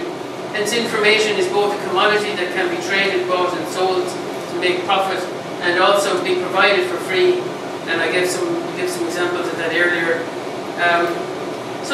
Here are some challenges. There's only a few more slides to go. Here are some challenges for libraries. Commodities like the information contained in articles and books is difficult to differentiate. What is different about the information found in a book in the local public library and the same or a similar book found online via Google Books or Amazon? And this is again from Bell. And he says that the answer is actually nothing, at least nothing much different, and he gives a metaphor here of this bottle of vodka, that the vodka found in bottles from two different companies, or for that matter, much of the water sold in plastic bottles. Can you really taste the difference between the two brands? And why does one brand command a higher price? And why do more consumers know the name or recite its tagline? And the reason is differentiation. And we also have to consider information quality and the challenges for libraries. I said at the beginning that Gerald and I, this is an area that we have discussed a lot recently. And just in talking with Gerald, he mentioned this, which is kind of hits the nail on the head. Information can be metaphorically aligned to water. If you were thirsty, you will reach for the nearest drink. Only later will you consider the quality. The same could be said for searching for information. So there are huge information quality issues to do with all this area. So how does the library differentiate any commodity? So some are the sort of things you'd expect, like superior quality control, great customer service, best range of product availability. While all of these would be desirable for any library, doing them all well in order to compete with Amazon, for example, would be quite a challenge. And one way to differentiate with commodities is to identify unique categories of customers and focus on meeting their unique needs. So this is what libraries are probably good at. You know, that it's probably one of the things they're good at, identifying categories of customers and trying to meet their needs. Just further challenges, one way in which libraries, particularly academic libraries, might differentiate their information is to better connect the end user with highly specialized resources. And again, this is something where the librarian comes into play, their expertise. That this is what you're trained to do, and that may be linked to a specific issue or discipline.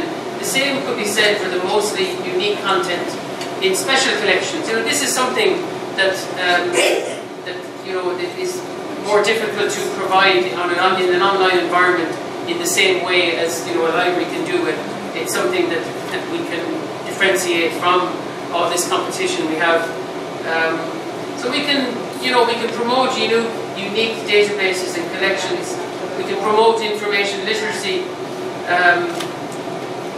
but this presents a challenge, since compared to the amount of users that something like Amazon can reach, our number of users is relatively small, even in the largest universities. Compared to what is available online, it's relatively small.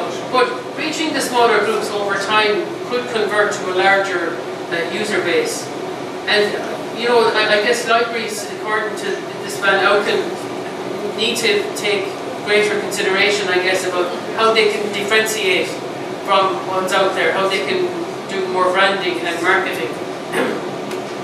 And just finally then, last couple of slides, proponents of critical information literacy argue that librarians need to do more than merely provide access to information. They need to support people to develop the competencies necessary to be able to understand and interpret information, access the information they have access to for credibility and validity, and use it effectively. And this includes encouraging people to understand the commodification of information and the impact this has on credibility, validity, efficacy, as well as helping people to understand the impact of authorial and institutional biases.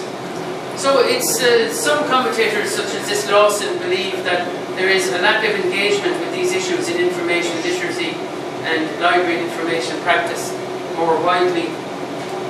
And critical approaches to information literacy challenge the way in which information literacy is often presented by library information science as a specific service that the customers of libraries need in order to properly consume information.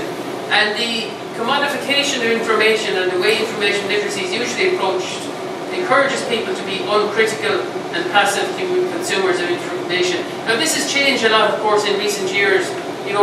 Libraries are making huge efforts to try to make people more critical, but I think some scholars still believe, like as is the case with this here, that more work needs to be done, obviously, in this area.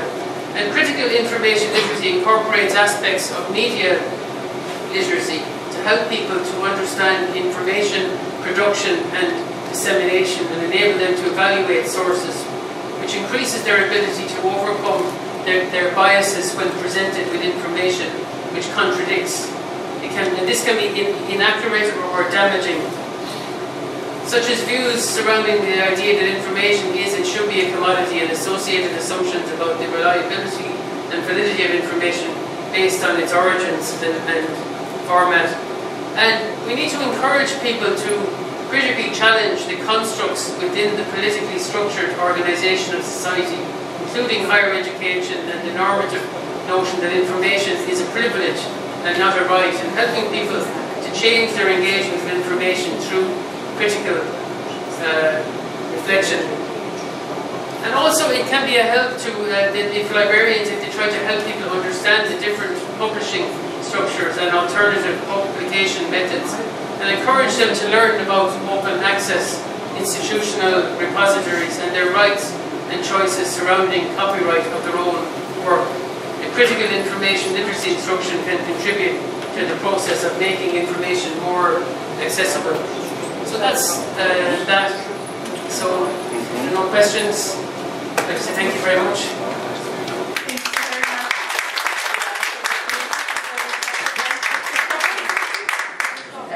Are there any questions for Mr. Kirby? Okay, so I think I saw a hand over there. Do you have a question? No? Okay. So if there are no questions, I would like then to call Professor Sandra Wbilc. She will give you, you will have a workshop with her.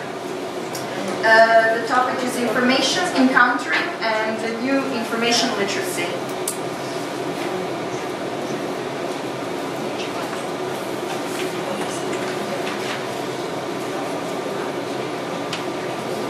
Okay, before we start, I would just like something to tell you. I would like the following names to set next to the table where Professor Wiedemann already sits. She will be one of them. So Professor Wiedemann, please, Nolis Kukurakis, Angela, Terko Saracevic, and Maris Segatin. I would like you to sit down on the next table. While Sandra is presenting the workshop, we'll do some conclusions of the conference in order to gain time. Please. Okay, we are waiting for my slides to open up, and this is going to be a quick change, adaptation of my workshop that I was planning to be about an hour and 20 minutes in about 30 minutes. Oh. Okay. My hair is going like this, but I'll do my best. So while we're waiting for my slides, if you have a pen, go ahead and complete the survey, and I'll keep talking, and you can complete, where the information is. So we are at 10:01. Everybody ready? I think I'll give you a few minutes just to complete the survey, and then we'll finish up.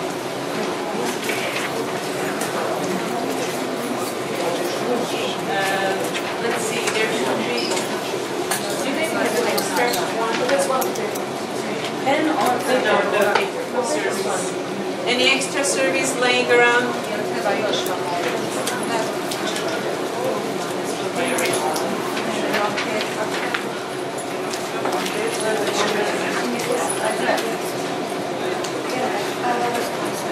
I will give you one.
done, keep your service with you, and actually you can total it on the bottom, so put a note, and I will get from you at the end.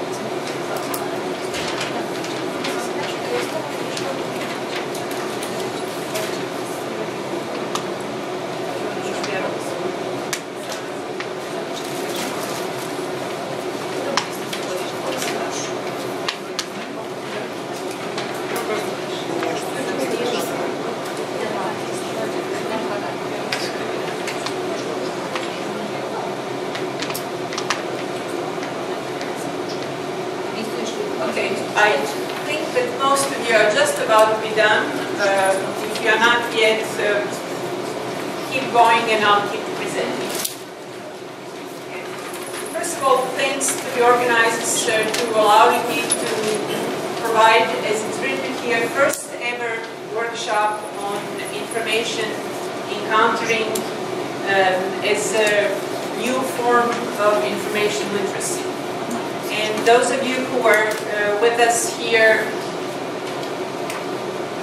yesterday, this workshop builds on my presentation from yesterday. So, you remember this slide? This is what we're dealing with. The Niagara Falls of change, of information, of quantity, change in the way how information, in the capacity of information technology, also change in how we experience information. We are basically moving from the time when we are behaving as information hunters, those who need to search for the scarce resource, to a situation where information is just being thrown at us in abundance. So this experience of Niagara Falls is a situation that I feel requires a new type of information literacy. Now, the concept that I have been researching now for more than 20 years is the notion of information encountering. And when I started working in this area, I didn't have a full notion of what it really involves.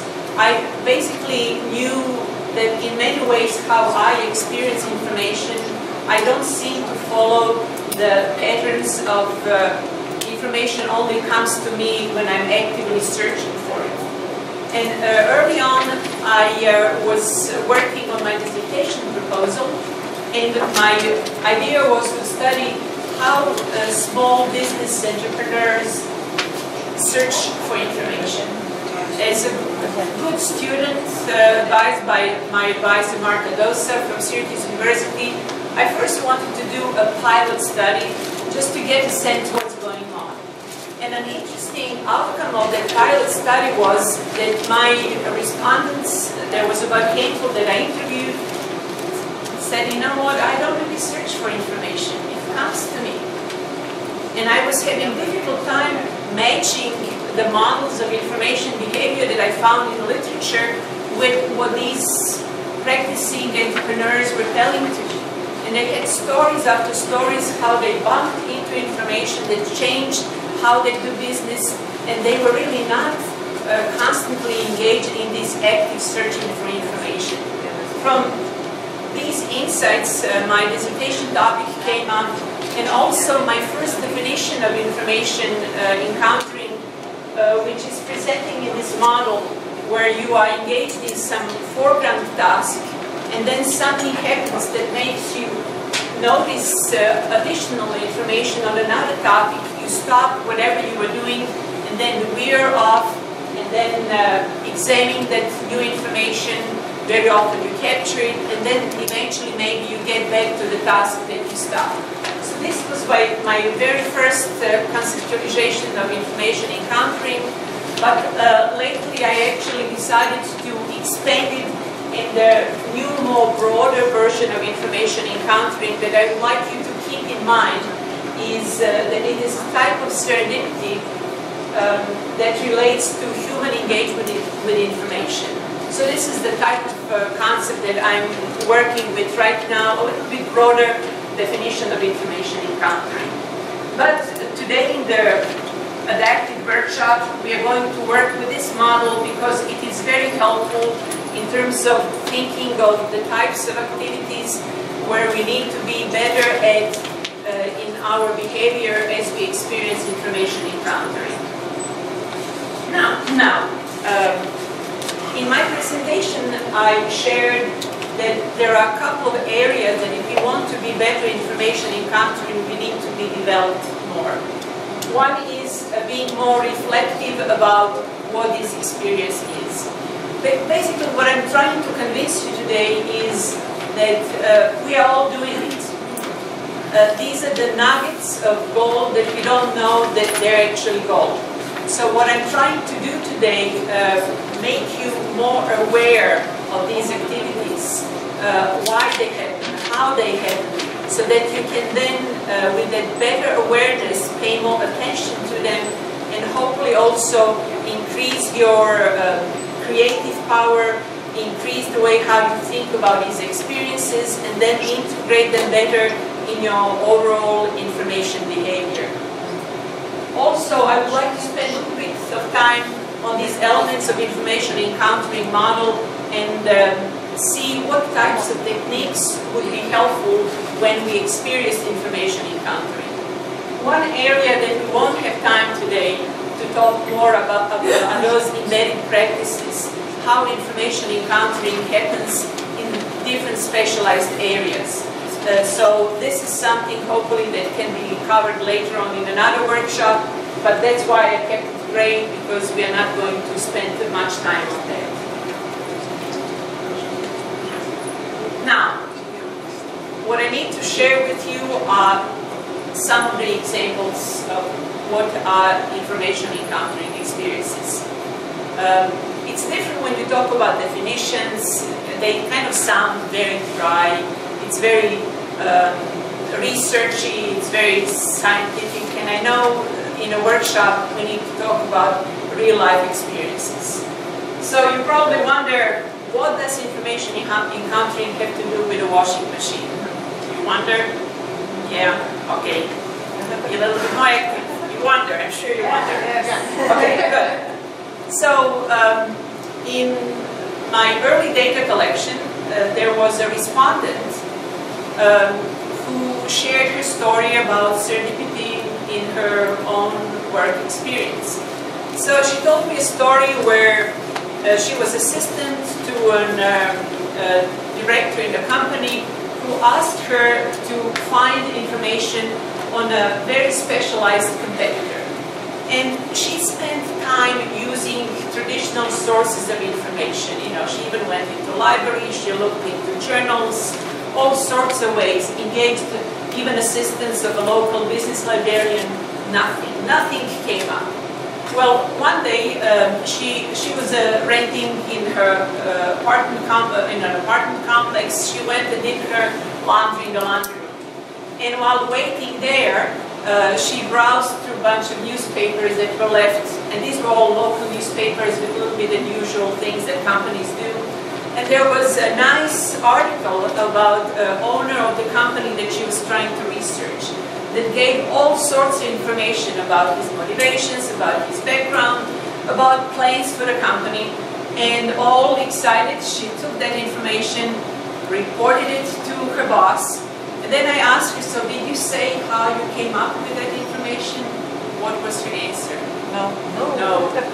She kept it as a secret. She said, you know, I didn't want to share that actually my very sophisticated search approach didn't come up with any results, but you know, I found what was needed. So this was one example of how information encountering was very helpful to this specific individual.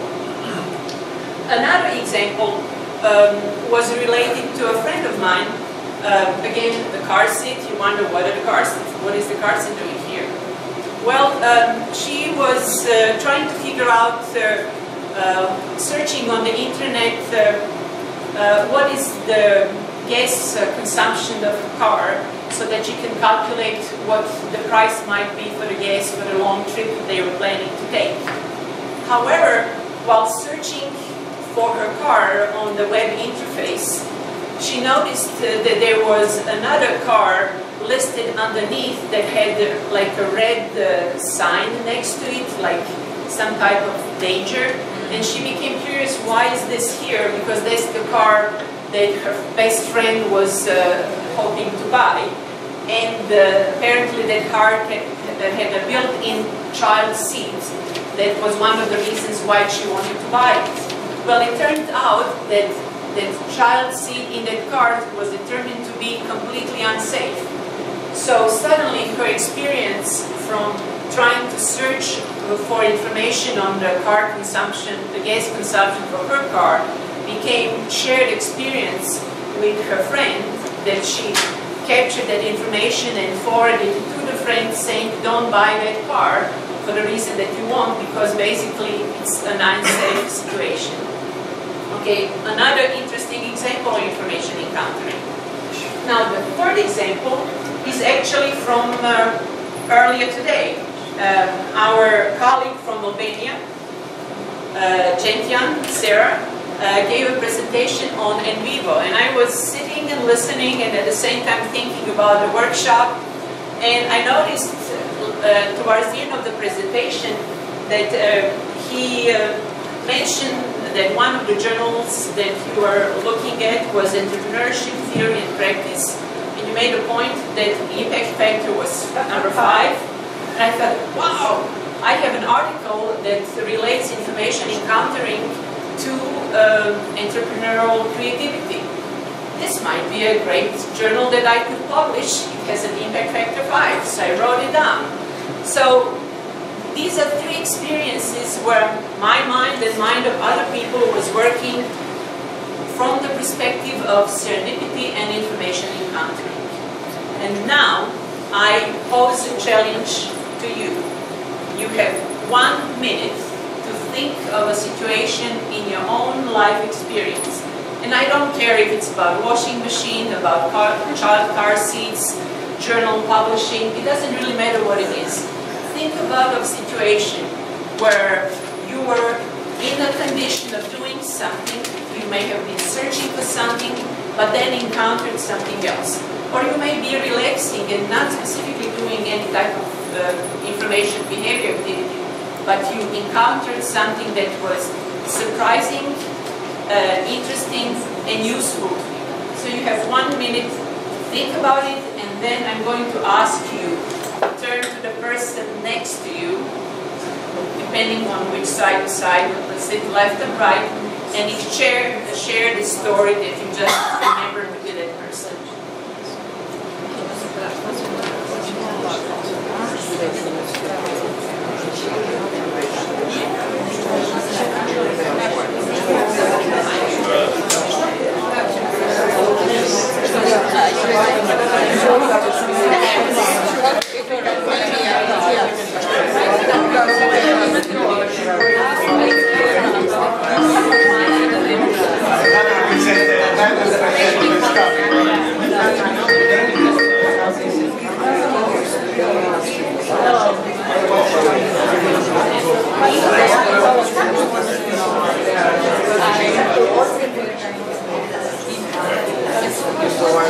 But you don't have a partner.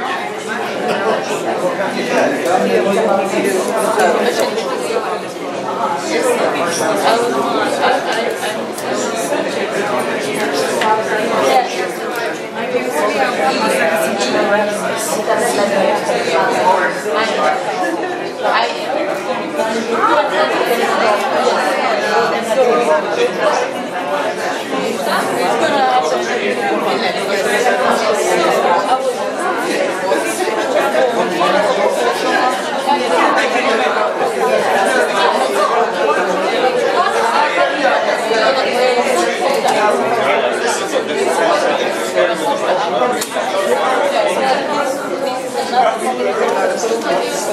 The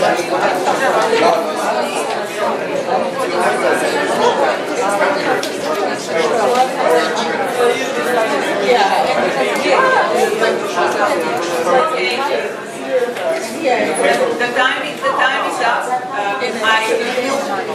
I hope you had a good time sharing your stories. Now let me ask you this question. For how many of you it was actually difficult to come up with example? Raise your hands. Oh, raise your hands a little bit higher, I want to see. Okay. For how many of you it was kind of so-so, you need to kind of think a little bit, but eventually you came up with a couple, okay? And for how many of you it was easy peasy, just right away? Okay, remember who you are. Remember who you are. Okay, good. So are we ready? So now, you remember when I promised that I will ask you to analyze things that happen to you, but typically you could not really spend time analyzing, which is basically what all we do in a research, you know, figure something and then dig deep into it. What I would like to ask you now is to think about the information environment where this experience happened. So in my stories, we had a couple of information environments. One was in the laundry room, one was on the web page, and the third one was, you know, here in the conference room setting. Give me a couple of environments that were setting for your experiences. Home at home. You at home? Office searching. Office searching. Oh, okay. Yeah, me. Conference. Many conferences.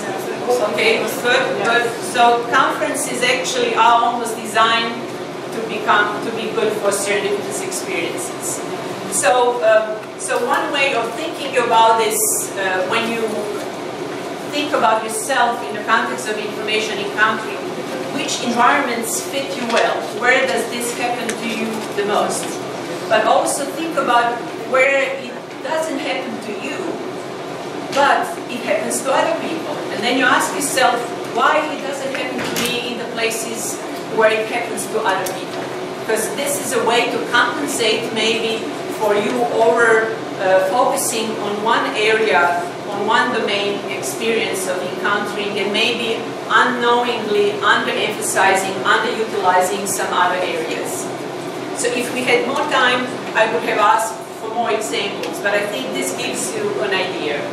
The second thing is also very important.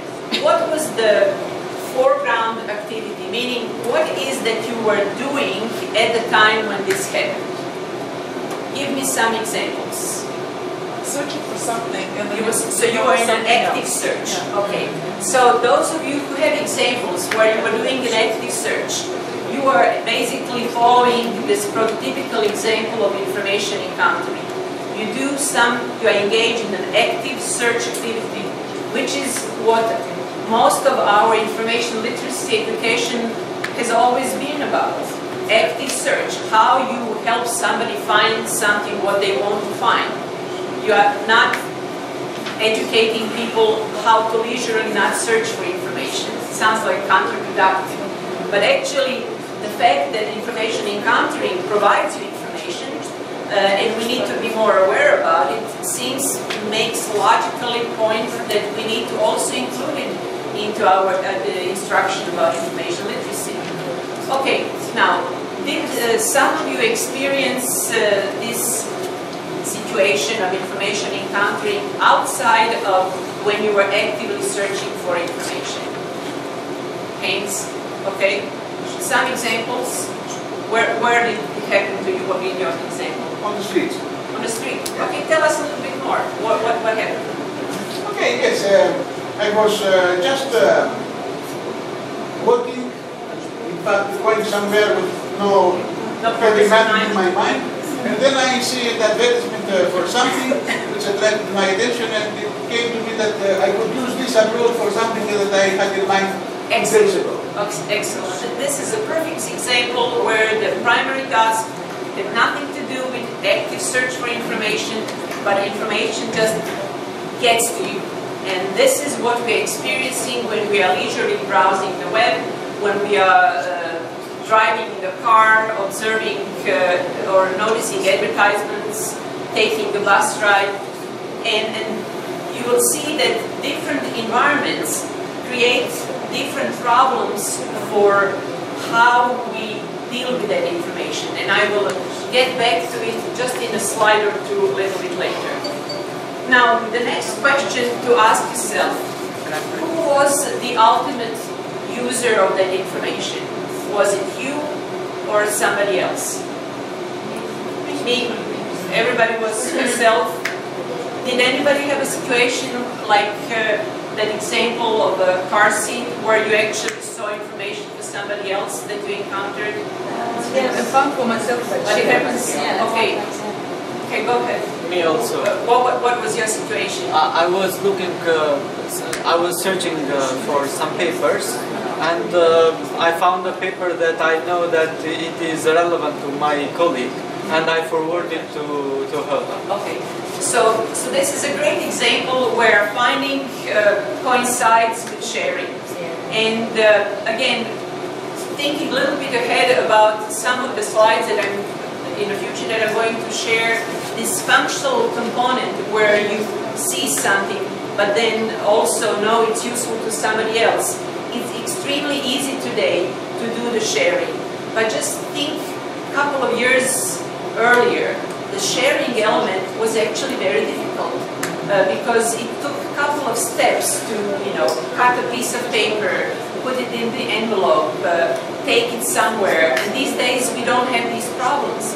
So developing these skills of effective sharing, encountered information can make you extremely either popular if you do it in a kind of conserved way, not too much, or extremely unpopular if you are sharing too much and people get annoyed with you, especially if you're sharing encountered issues. Don't do that too much. Okay. Another way to analyze these examples is and pay attention because this is a little bit unusual. The time component of the information need that is being addressed. Why this is a little bit unusual? Because typically when we think about information literacy, we are focusing on searching for and providing information at a point when somebody needs it. Okay? Why would you search if you don't need it now? But what happens with information encountering, in a more almost mystical way, you're engaged in a time travel. Because you can use information, you can find information that you need right now, but you can also find information that you needed yesterday. And that sucks, actually. It really is a problem when you were looking for some information 2 days ago, and then you encounter it today. This is one of the situations where you don't have a happy outcome. You are very angry, especially if you can't use it anymore. But also, with information encountering, you can travel in the future. And this traveling in the future are the most exciting experiences of information encountering. To the extent that people who are really good in it, now you have to listen to this, they count on information encountering as a strategy of finding information. And since I'm one of those people, not surprisingly because I've been studying this for a long time, I actually know that if I have a complex problem that I need to resolve, where I don't really know how to go about finding information, that I need to put it on my back burner as an information need, and unless it's something that is extremely urgent and I need to do right now, the chances are that within a week, 2 weeks, maybe a month, I will have enough information to address this problem. And super encounters, about which we are going to talk a few minutes later, use this strategy all the time. They do the time travel where they find information they will need in the future and are capable of using that information and saving it for the future years use. One of my examples personally is I'm fascinated with Peru, and at some point I would like to go see Machu Picchu, and this future desire of going there allows me to constantly find all sorts of pieces of information related to Machu Picchu, and I can tell you that this is becoming a very big folder in my mind where that information is. So this was a way how you can analyze information encountering. You can do this exercise with various stories, and you will see how either looking at the environment would allow you to see where your weak points, and you might not be really experiencing full information encountering, where you will see which foreground activities are the ones that you prefer for information encountering and which ones you don't, again where you may want to develop these skills. Then you can see whether you are helping yourself or you are helping others with your information encountering capacity. And finally, are you time traveling with your information encountering or not? If you are not counting a lot on collecting through information encountering future needs, for future needs, you are missing a lot. But there is a part of finding information for future needs that's actually challenging. And we will address this part in the next slide when we talk about, in one of the next slides when we talk about these skills of information encountering. Well, right now, let me just get you back to the questionnaire. I hope you all added up your scores. And let me start from the bottom. Was there somebody in the room who had between up to 23 points? I think most of them didn't hear you when you say your surveys, and they actually put it on next to your laptop. Okay, well, next to the laptop. Oh, that will be hard. Oh, you know, there. Okay, those of you, I'm sorry, I wasn't loud enough. Cutting the time made me miss some of the points. But those of you who do have your service with you, anybody who was up to 23 points, raise your hand. Up to 23 points. Whatever you selected, you add them all. You just add, you have to add But we select, yes? Yes, all of them. All you have to add. Yes. 32. Okay. Well, basically what I would like to see, do we have in this group super encounters? Do we have people who are between 44 and 55? 1, 2, 3, 4. I know that some of you may be still adding. What did it say? 44 to 55. Well, good. 5. Okay, great. Well, this scale has been tested and evaluated, so it's scientifically proved that you would qualify the category of super encounters, which is not surprising to me because in our profession, this is a self-selected group. Now, let me ask you, those of you who had your hands up, look at the first 4 questions. First 4 statements. And tell me now, did anybody hit 20? The first 4. Out of, okay. 17. 17. 18? Has 22, they're only 20. First 4. 19. Okay. Well, those of you who had the 19, we have our super encounters. I'm a super encounter here.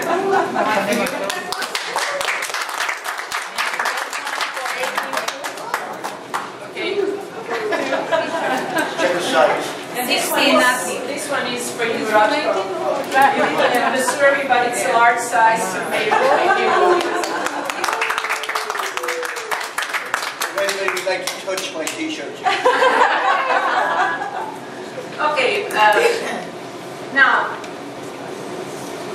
so we have just a couple of minutes to go, but I want to say that the first important element of providing a workshop on information encountering is making sure that people have increased awareness of these experiences, and there are ways how to analyze how it happens and how to recognize your strengths and your weaknesses, because super encounters and non-encounters, this is not positive, negative. Each of these groups of people have some strong and weak sides, and then with some additional work for the workshop, we can develop these skills better. However, the next part that I want just to skim, but this in itself could be a half-day workshop, is to understanding which elements of this process of information encountering we need to develop. We need to ask yourself, why do we know this? Why do we encounter information? Why do we notice encountered information? What about information in the environment is catching our attention? This is important from the perspective of design. And usually there is something that is contrasting about information that is noticed, that connects well with the cognitive processes in our mind, meaning that we fit the pattern that we see, that we have in our mind with the information that is being presented to us. And this will be individual to each of us. What makes difference to me will not make difference to you, because not all of you want to publish an article as I was looking at to place my journal article. So again, this is very individualized, but you need to be aware what triggers your noticing. The second, and this is as critical as can be, when you notice it, would you stop or not? Many people who are non-encounters notice, but they don't stop. And that's why you would not qualify as a super encounter. And why don't they stop? Because they want to finish the task that they started. And I know when I gave presentation on this topic to a group of teachers in the K-12 environment, we said, we always teach students to stay on task. Yeah. Why would we allow them to stop and do something else? This is ADHD behavior. This is negative, that negative. And I'm saying, well, yeah, if you see this stopping as going away from the task and never getting back, but using these skills, these skills can be very fluent way. You move like a river. You get into it, get out, get into it, get out, and you combine these skills of examining and capturing in a way that they create a symphony. So this is not interruption. This is like a dance, where you move into behavior, move out of the behavior, and still, depending on the nature of the task that you were doing as a foreground task, you can return. You have the option to decide whether you want to go back to an important task, or maybe what you encountered was even more relevant, even more important, and you actually choose you don't go back. And this notion whether you go back to a original task or not is something where a lot of guilt is created, because we are, through our educational system, prepared that staying on the task in itself is the only good thing to do. And this staying on the task as a focused behavior emerged during the time when the tools that we have around us, information technology tools, were actually difficult to use, where you couldn't swiftly move from one web page to another web page, where you couldn't swiftly take a snapshot of some information that you found interesting and still go back to the task that you initially started. Think about the tools that we have today. These tools allow us for this dance to happen, but we still think about our behavior as being focused, being the only thing that you want to do. Nobody would ever put on their resume, I'm unfocused. You always say, I'm focused, I'm oriented on task. Yes, but that means that you are not fully using the capacity of information encountering, which is now emerging in the environment that we are living today. So again, this in itself can be a workshop, but in the interest of time, I'm going to move quickly towards the end. Now, the summary of these techniques of information encountering is basically we need to develop awareness about the process model of information encountering, learning specific techniques for information encountering, and understanding how they fit into other techniques of information literacy. Now, you can go very high-tech and start using some advanced tools for managing information encounter. One that I personally like is Evernote. It allows you to basically capture any information either in a mobile format or on the desktop as a written note, save it, share it, tag it, search it. It's wonderful, but it takes time to get used to. However, what I also like using, and I don't know if I have it here, is my Moleskine notebook. And thank you to, I got just another one. Yeah, thanks for passing one. These are wonderful because they're good too, but you need to keep it all in one place. The danger zone is when you start using sticky notes. Sticky notes are no, because sticky notes get lost, and then you have the situation, oh, I found that information and put it on the sticky note, but now when I need it, I have no clue where it is. So various technologies, however, it is important to know that the focus is on techniques, not on technology. The techniques that you learn need to be technologically agnostic. And right on time, I want to mention that these experiences of information encountering are not limited only to some educational context where we teach information literacy. As our examples have demonstrated, they happen in everyday life. And isn't it a good illustration how everyday life learning, where we want to explain information literacy, already has accommodated information encountering? So, you know, this is the skill that goes beyond the classroom and formalized searching for information. But then an area that I'm really eager to explore more are those specialized domains of information encountering, like health information, business information, legal information, news reading, media literacy. These are all areas where information encountering takes a little bit of different specialized shape and should be investigated more.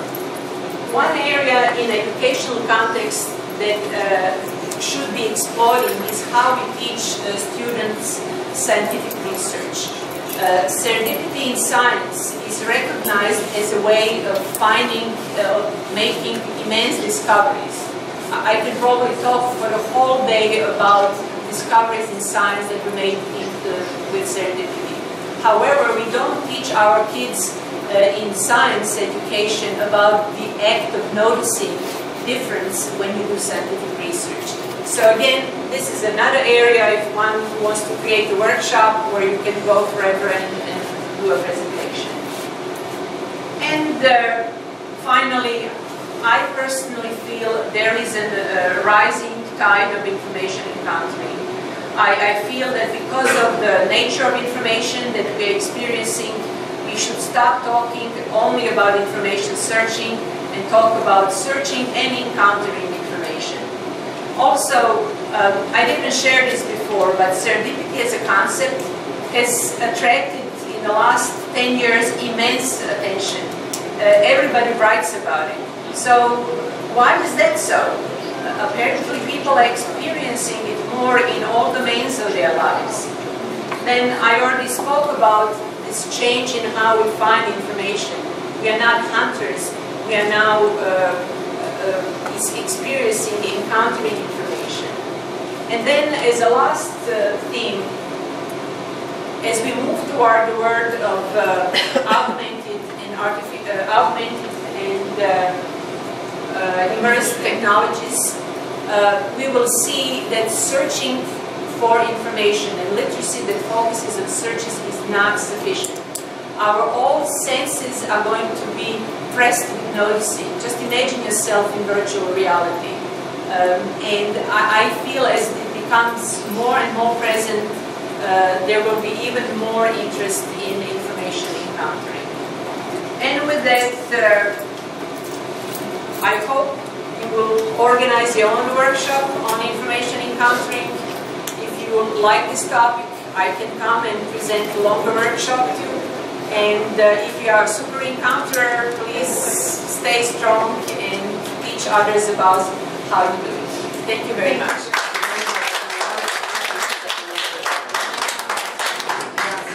Follow me on Twitter. I tweet only about information encountering in a certain field. Sandra, information encountering Sandra. Thank you very much, Dr. Wbilc. Do we have any questions for Dr. Wbilc? Yes. Oh, we do have Gordana. I just have a question. Do you make any difference between encountering and push technologies such as user profiling? If you search in Google, they know you're female, you live here and there, you search for certain topics, and they serve you information. Is there a difference between like serendipity and user profiling? You know, like Google or such as something? They can't develop those tools. Count on capacity of information encountering. And actually there is, because they know that we encounter information, they develop these tools to benefit from it.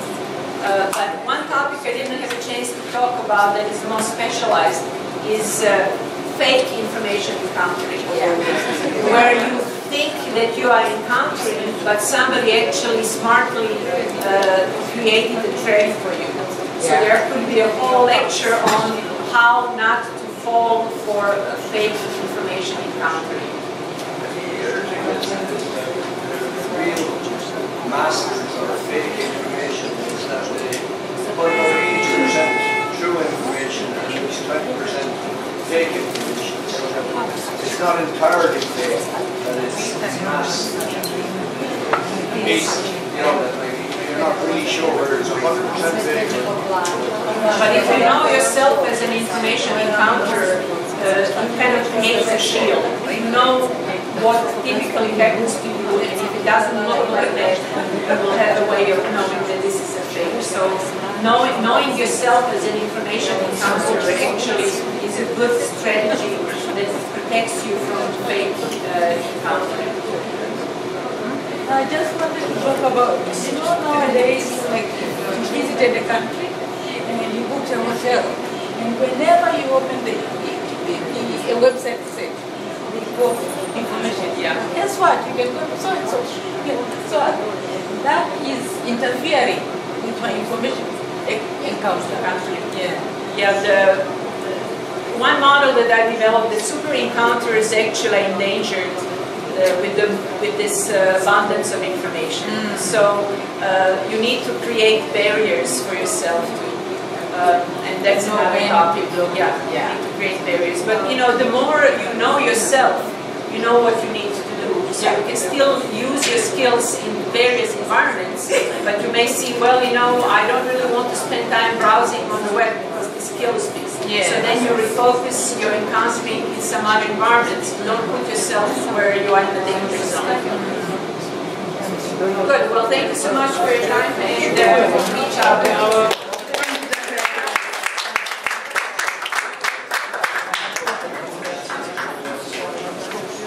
Okay, thank you once again, Professor Wbilc.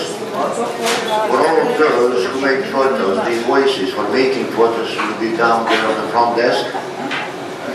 Okay, what we're going to invite the last speaker to present work from Kazakhstan on Skype. I would like the person that we called, please come down in order to save some time, and let's make conclusions why the last presentation was. So again, Professor Wiedemann, as I said, Manolis, Angela, Mary, and who else I said? If I remember well, Professor Teppel as well. Meet over there. Yes, we should just... The back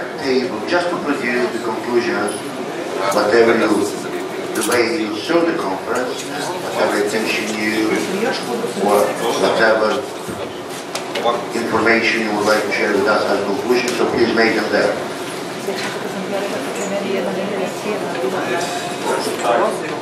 Okay. So, good day to all the participants of the conference. My name is Damian Dosimnek, and today I want to talk about regulatory legal basis of information security in the Republic of Kazakhstan and its provision in the field of informatization.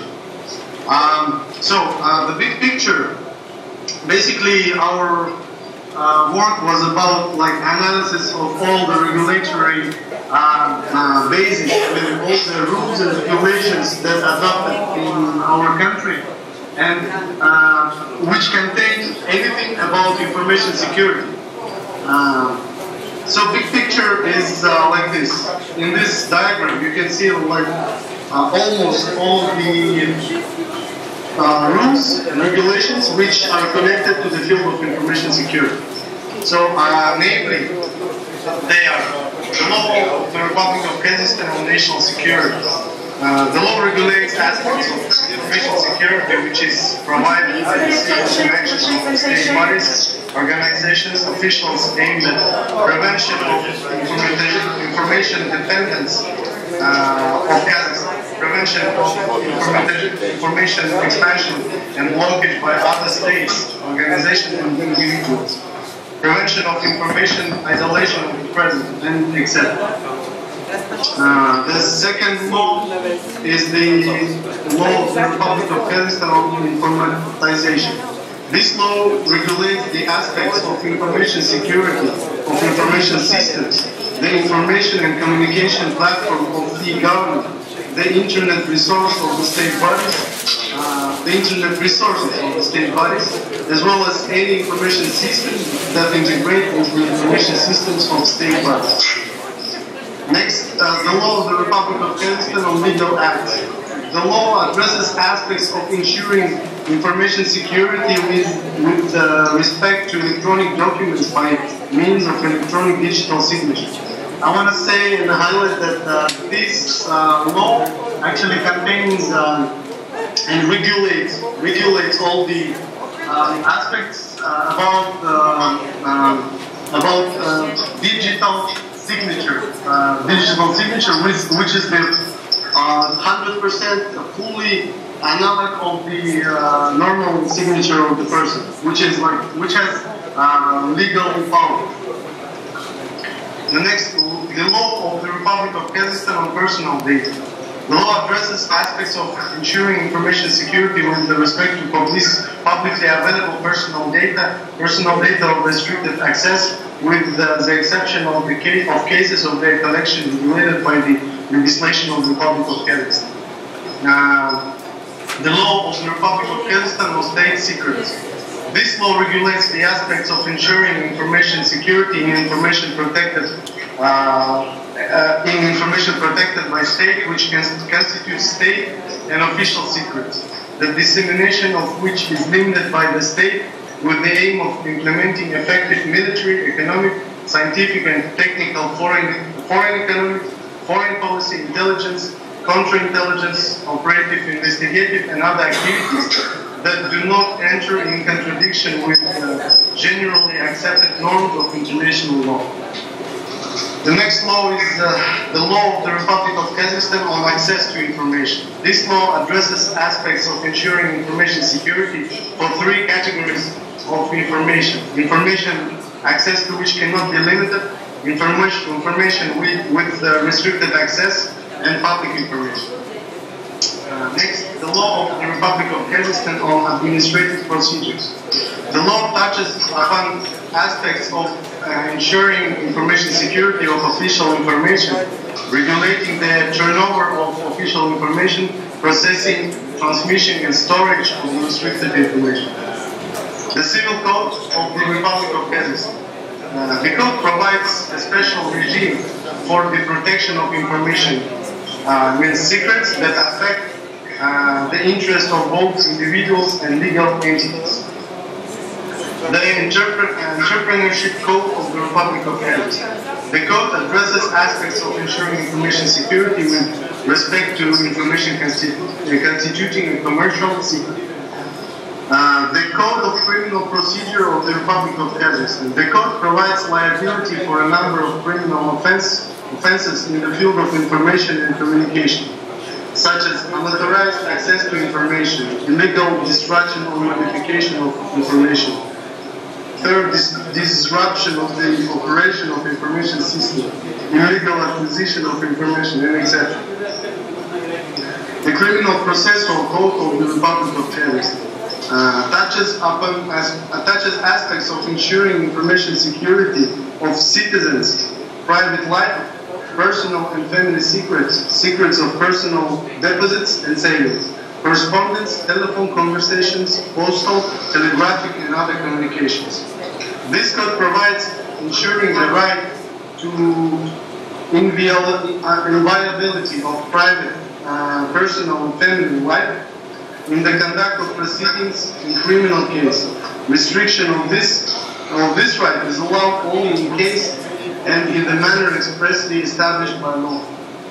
And restriction of this right is allowed just in some cases, which is like which may be a part of some investigation or something like this. The constitutional law of the Republic of Kazakhstan on electronic on elections in the Republic of Kazakhstan. This addresses aspects for ensuring information security with respect to information that is secret of the investigation, the secrecy of the verdict, and the secret of the jury.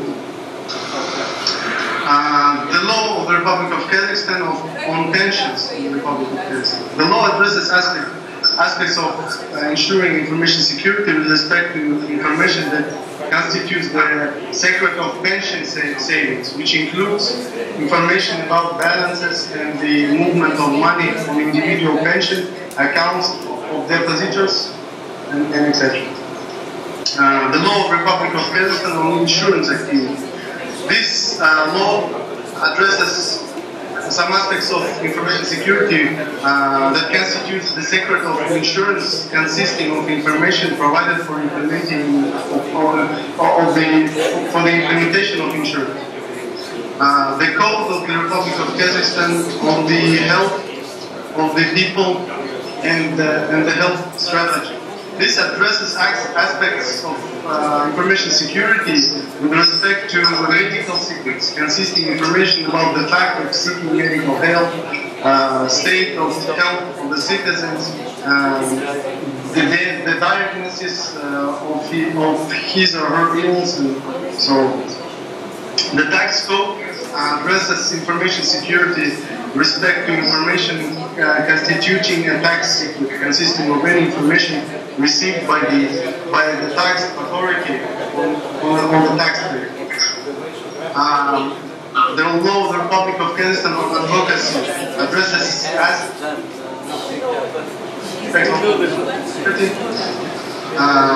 applying to a lawyer information about the content of oral and written negotiations with the person who applied for help, another person about the nature and the results of the person which applied for help.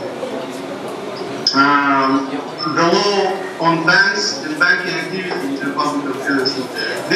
This also addresses information security aspects with respect to constituting bank secrecy, consisting of information on the presence, owners, and numbers of bank accounts of depositors, customers, and correspondence of the bank, on balances of, and movements of money in these accounts and bank accounts.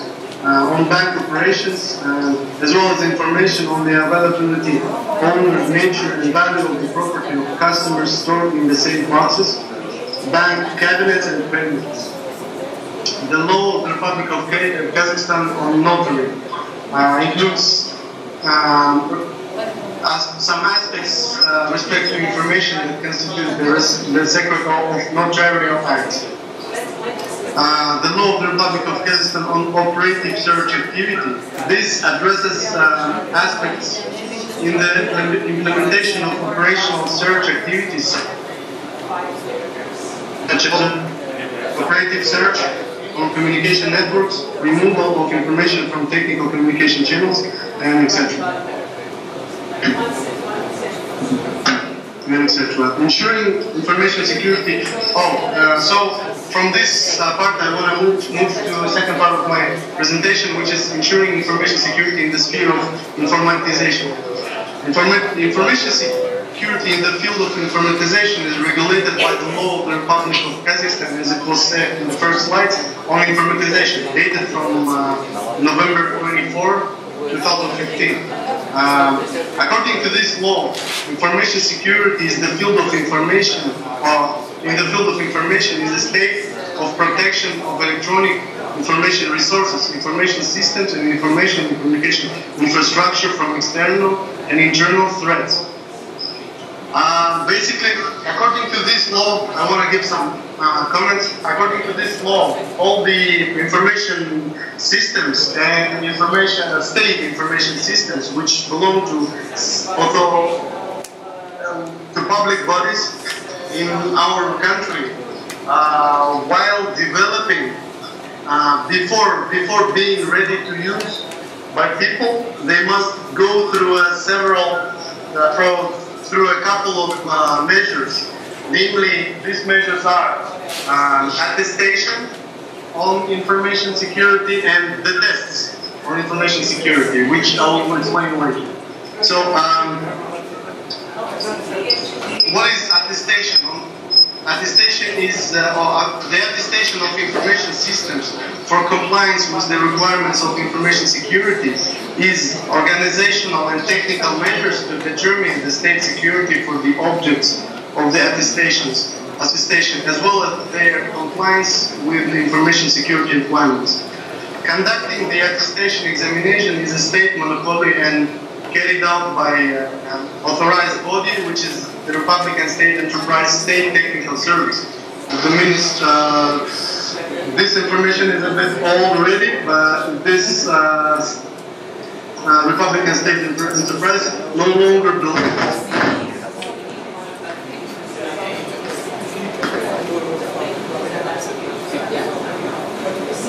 Information systems for compliance with the informational security requirements is carried out in accordance with the following regulative legal acts of the Republic of Kazakhstan, which is the law, of course, is the law on informatization, which is the basis.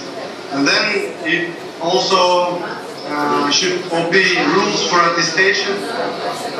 It should obey methodology for carrying out the attestation examination, and unified, in our country there have been adopted unified requirements in the field of information and communication technologies and information security. In addition to regulatory legal acts, there are several state standards which are used in the attestation of the information systems, which is ST, RK, ISO. You can see from here IEC 27006.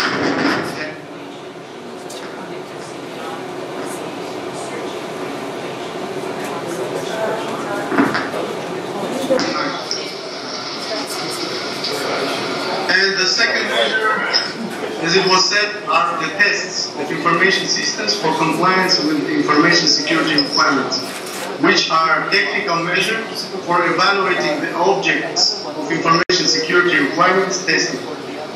These technical measures are conducted in accordance with the following regulatory legal acts of the Republic of Kazakhstan, which is, of course, again, the law on informatization and the methodology and rules for conducting the tests of service software product of the information and communication platform of the government, the internet resource of state body, and information system for compliance with the information security requirement. The structure of tests activities includes analysis of source code, testing of information security functions, load tests, survey of telecommunications network, and server equipment. Big picture of the attestation, all the regulatory basis in the field of informatization is, you can see from this picture. here you can see that on top of it there is a law on informatization, which is the basis for all of these measures. And going to attestation, you can see the rules, methodology, unified requirements, and standards. And tests will be the methodology, only one methodology, which is also described here, written here. So basically, that's all for my presentation. Thank you for your attention. And if there are any questions, please ask. Thank you very much, Mr. Wbilc, for your presentation. Thank you. Are there any questions? I'm afraid not, so thank you very much for participating in the conference. Thank you. Okay, Mr. Dora, once again, drive safely. Part of Toscana, am I right? Yeah, exactly. Okay, all the best regards to road from Cato to Thank you.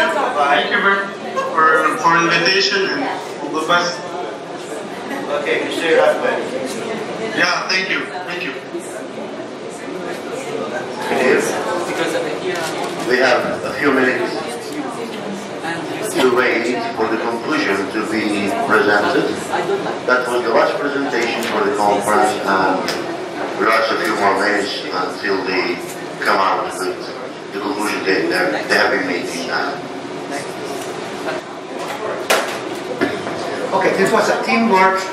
Angela, Sandra, Mary, and someone else. Okay. You know, we did it in just a few minutes, so the outcomes that we call our attention are as follows. The Western Balkan Information Literacy Conference was astounding as an effective forum to reflect on fake news with many different international point of views. Number two, a great learning opportunity to learn about information literacy experiences and concepts from countries and regions that one is not familiar with, such as the Middle East and Eastern Europe. Number three, an excellent venue to learn about specialized disciplinary perspectives on information literacy. You know, we have different fields, computing, informatics, and so on. Number four, a forum to discuss the concept of fake news, which is a new name for an old problem, untrustworthy information. Information literacy training should include something like evaluating the accuracy and believedness of the especially web-based information.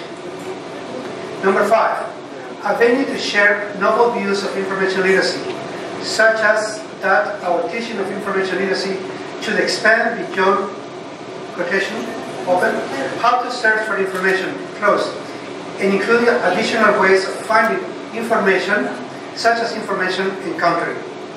Number six, an efficient conference, amazed by the rather short time to edit and publish our proceedings in less than 3 weeks. We seldom walk out of a conference with them. And I would add one more. I think this is one of the few regional information literacy conferences in the world, probably one of the two. And I congratulate the organizers and all the ones who take, who make this possible. Congratulations.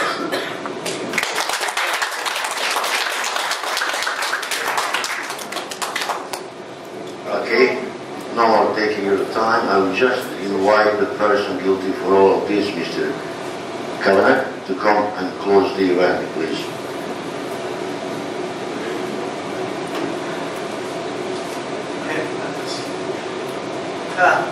Okay, ladies and gentlemen, we've come to the final act. I'm sure there's a few other people might have something to say after I say my few words, but on behalf of myself and Pádraig Kirby from the Limerick Institute of Technology and Monica, we'd like to say thanks very much. To us, as we said at the opening remarks, I think this was about 9 years we've been doing this conference, and really this time I've really enjoyed this one. more so than, not so much than I didn't enjoy the other conferences, but this particular one, I've really enjoyed it. I thought the papers were very, very good, and I thought our keynote speakers, a really big thank you to you for your contribution. I thought it was marvellous.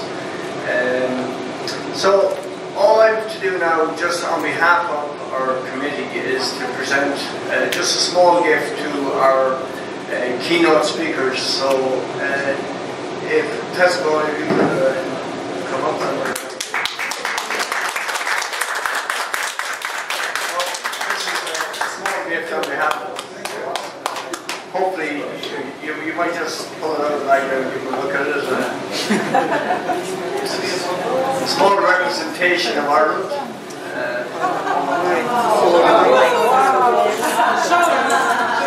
We promote drink aware.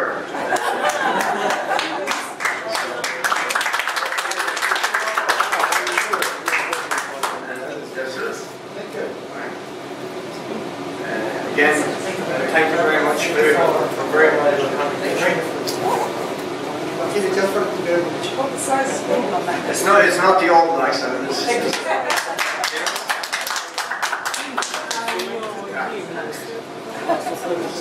this is unfortunate. I think it's very reflective of you, because you have to actually love your work to do what you do.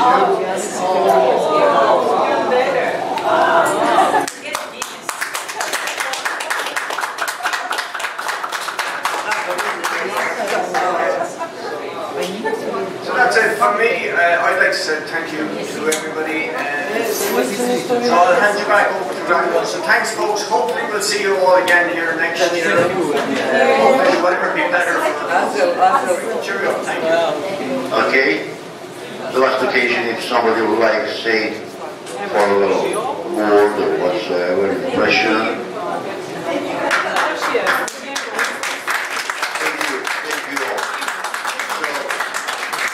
Let's conclude the event, Western Balkan Information Literacy Conference 2018. I wish you safe flight, try, whatever, not walk, back home. To you, lovely continuation of your tour and exploring Croatia, wherever you go further. And all dear friends, I'm free to call you now because we've been together for the last, as Gerald said, 9 years. I hope to see you next year here as well. So I wish you all the best. Thank you.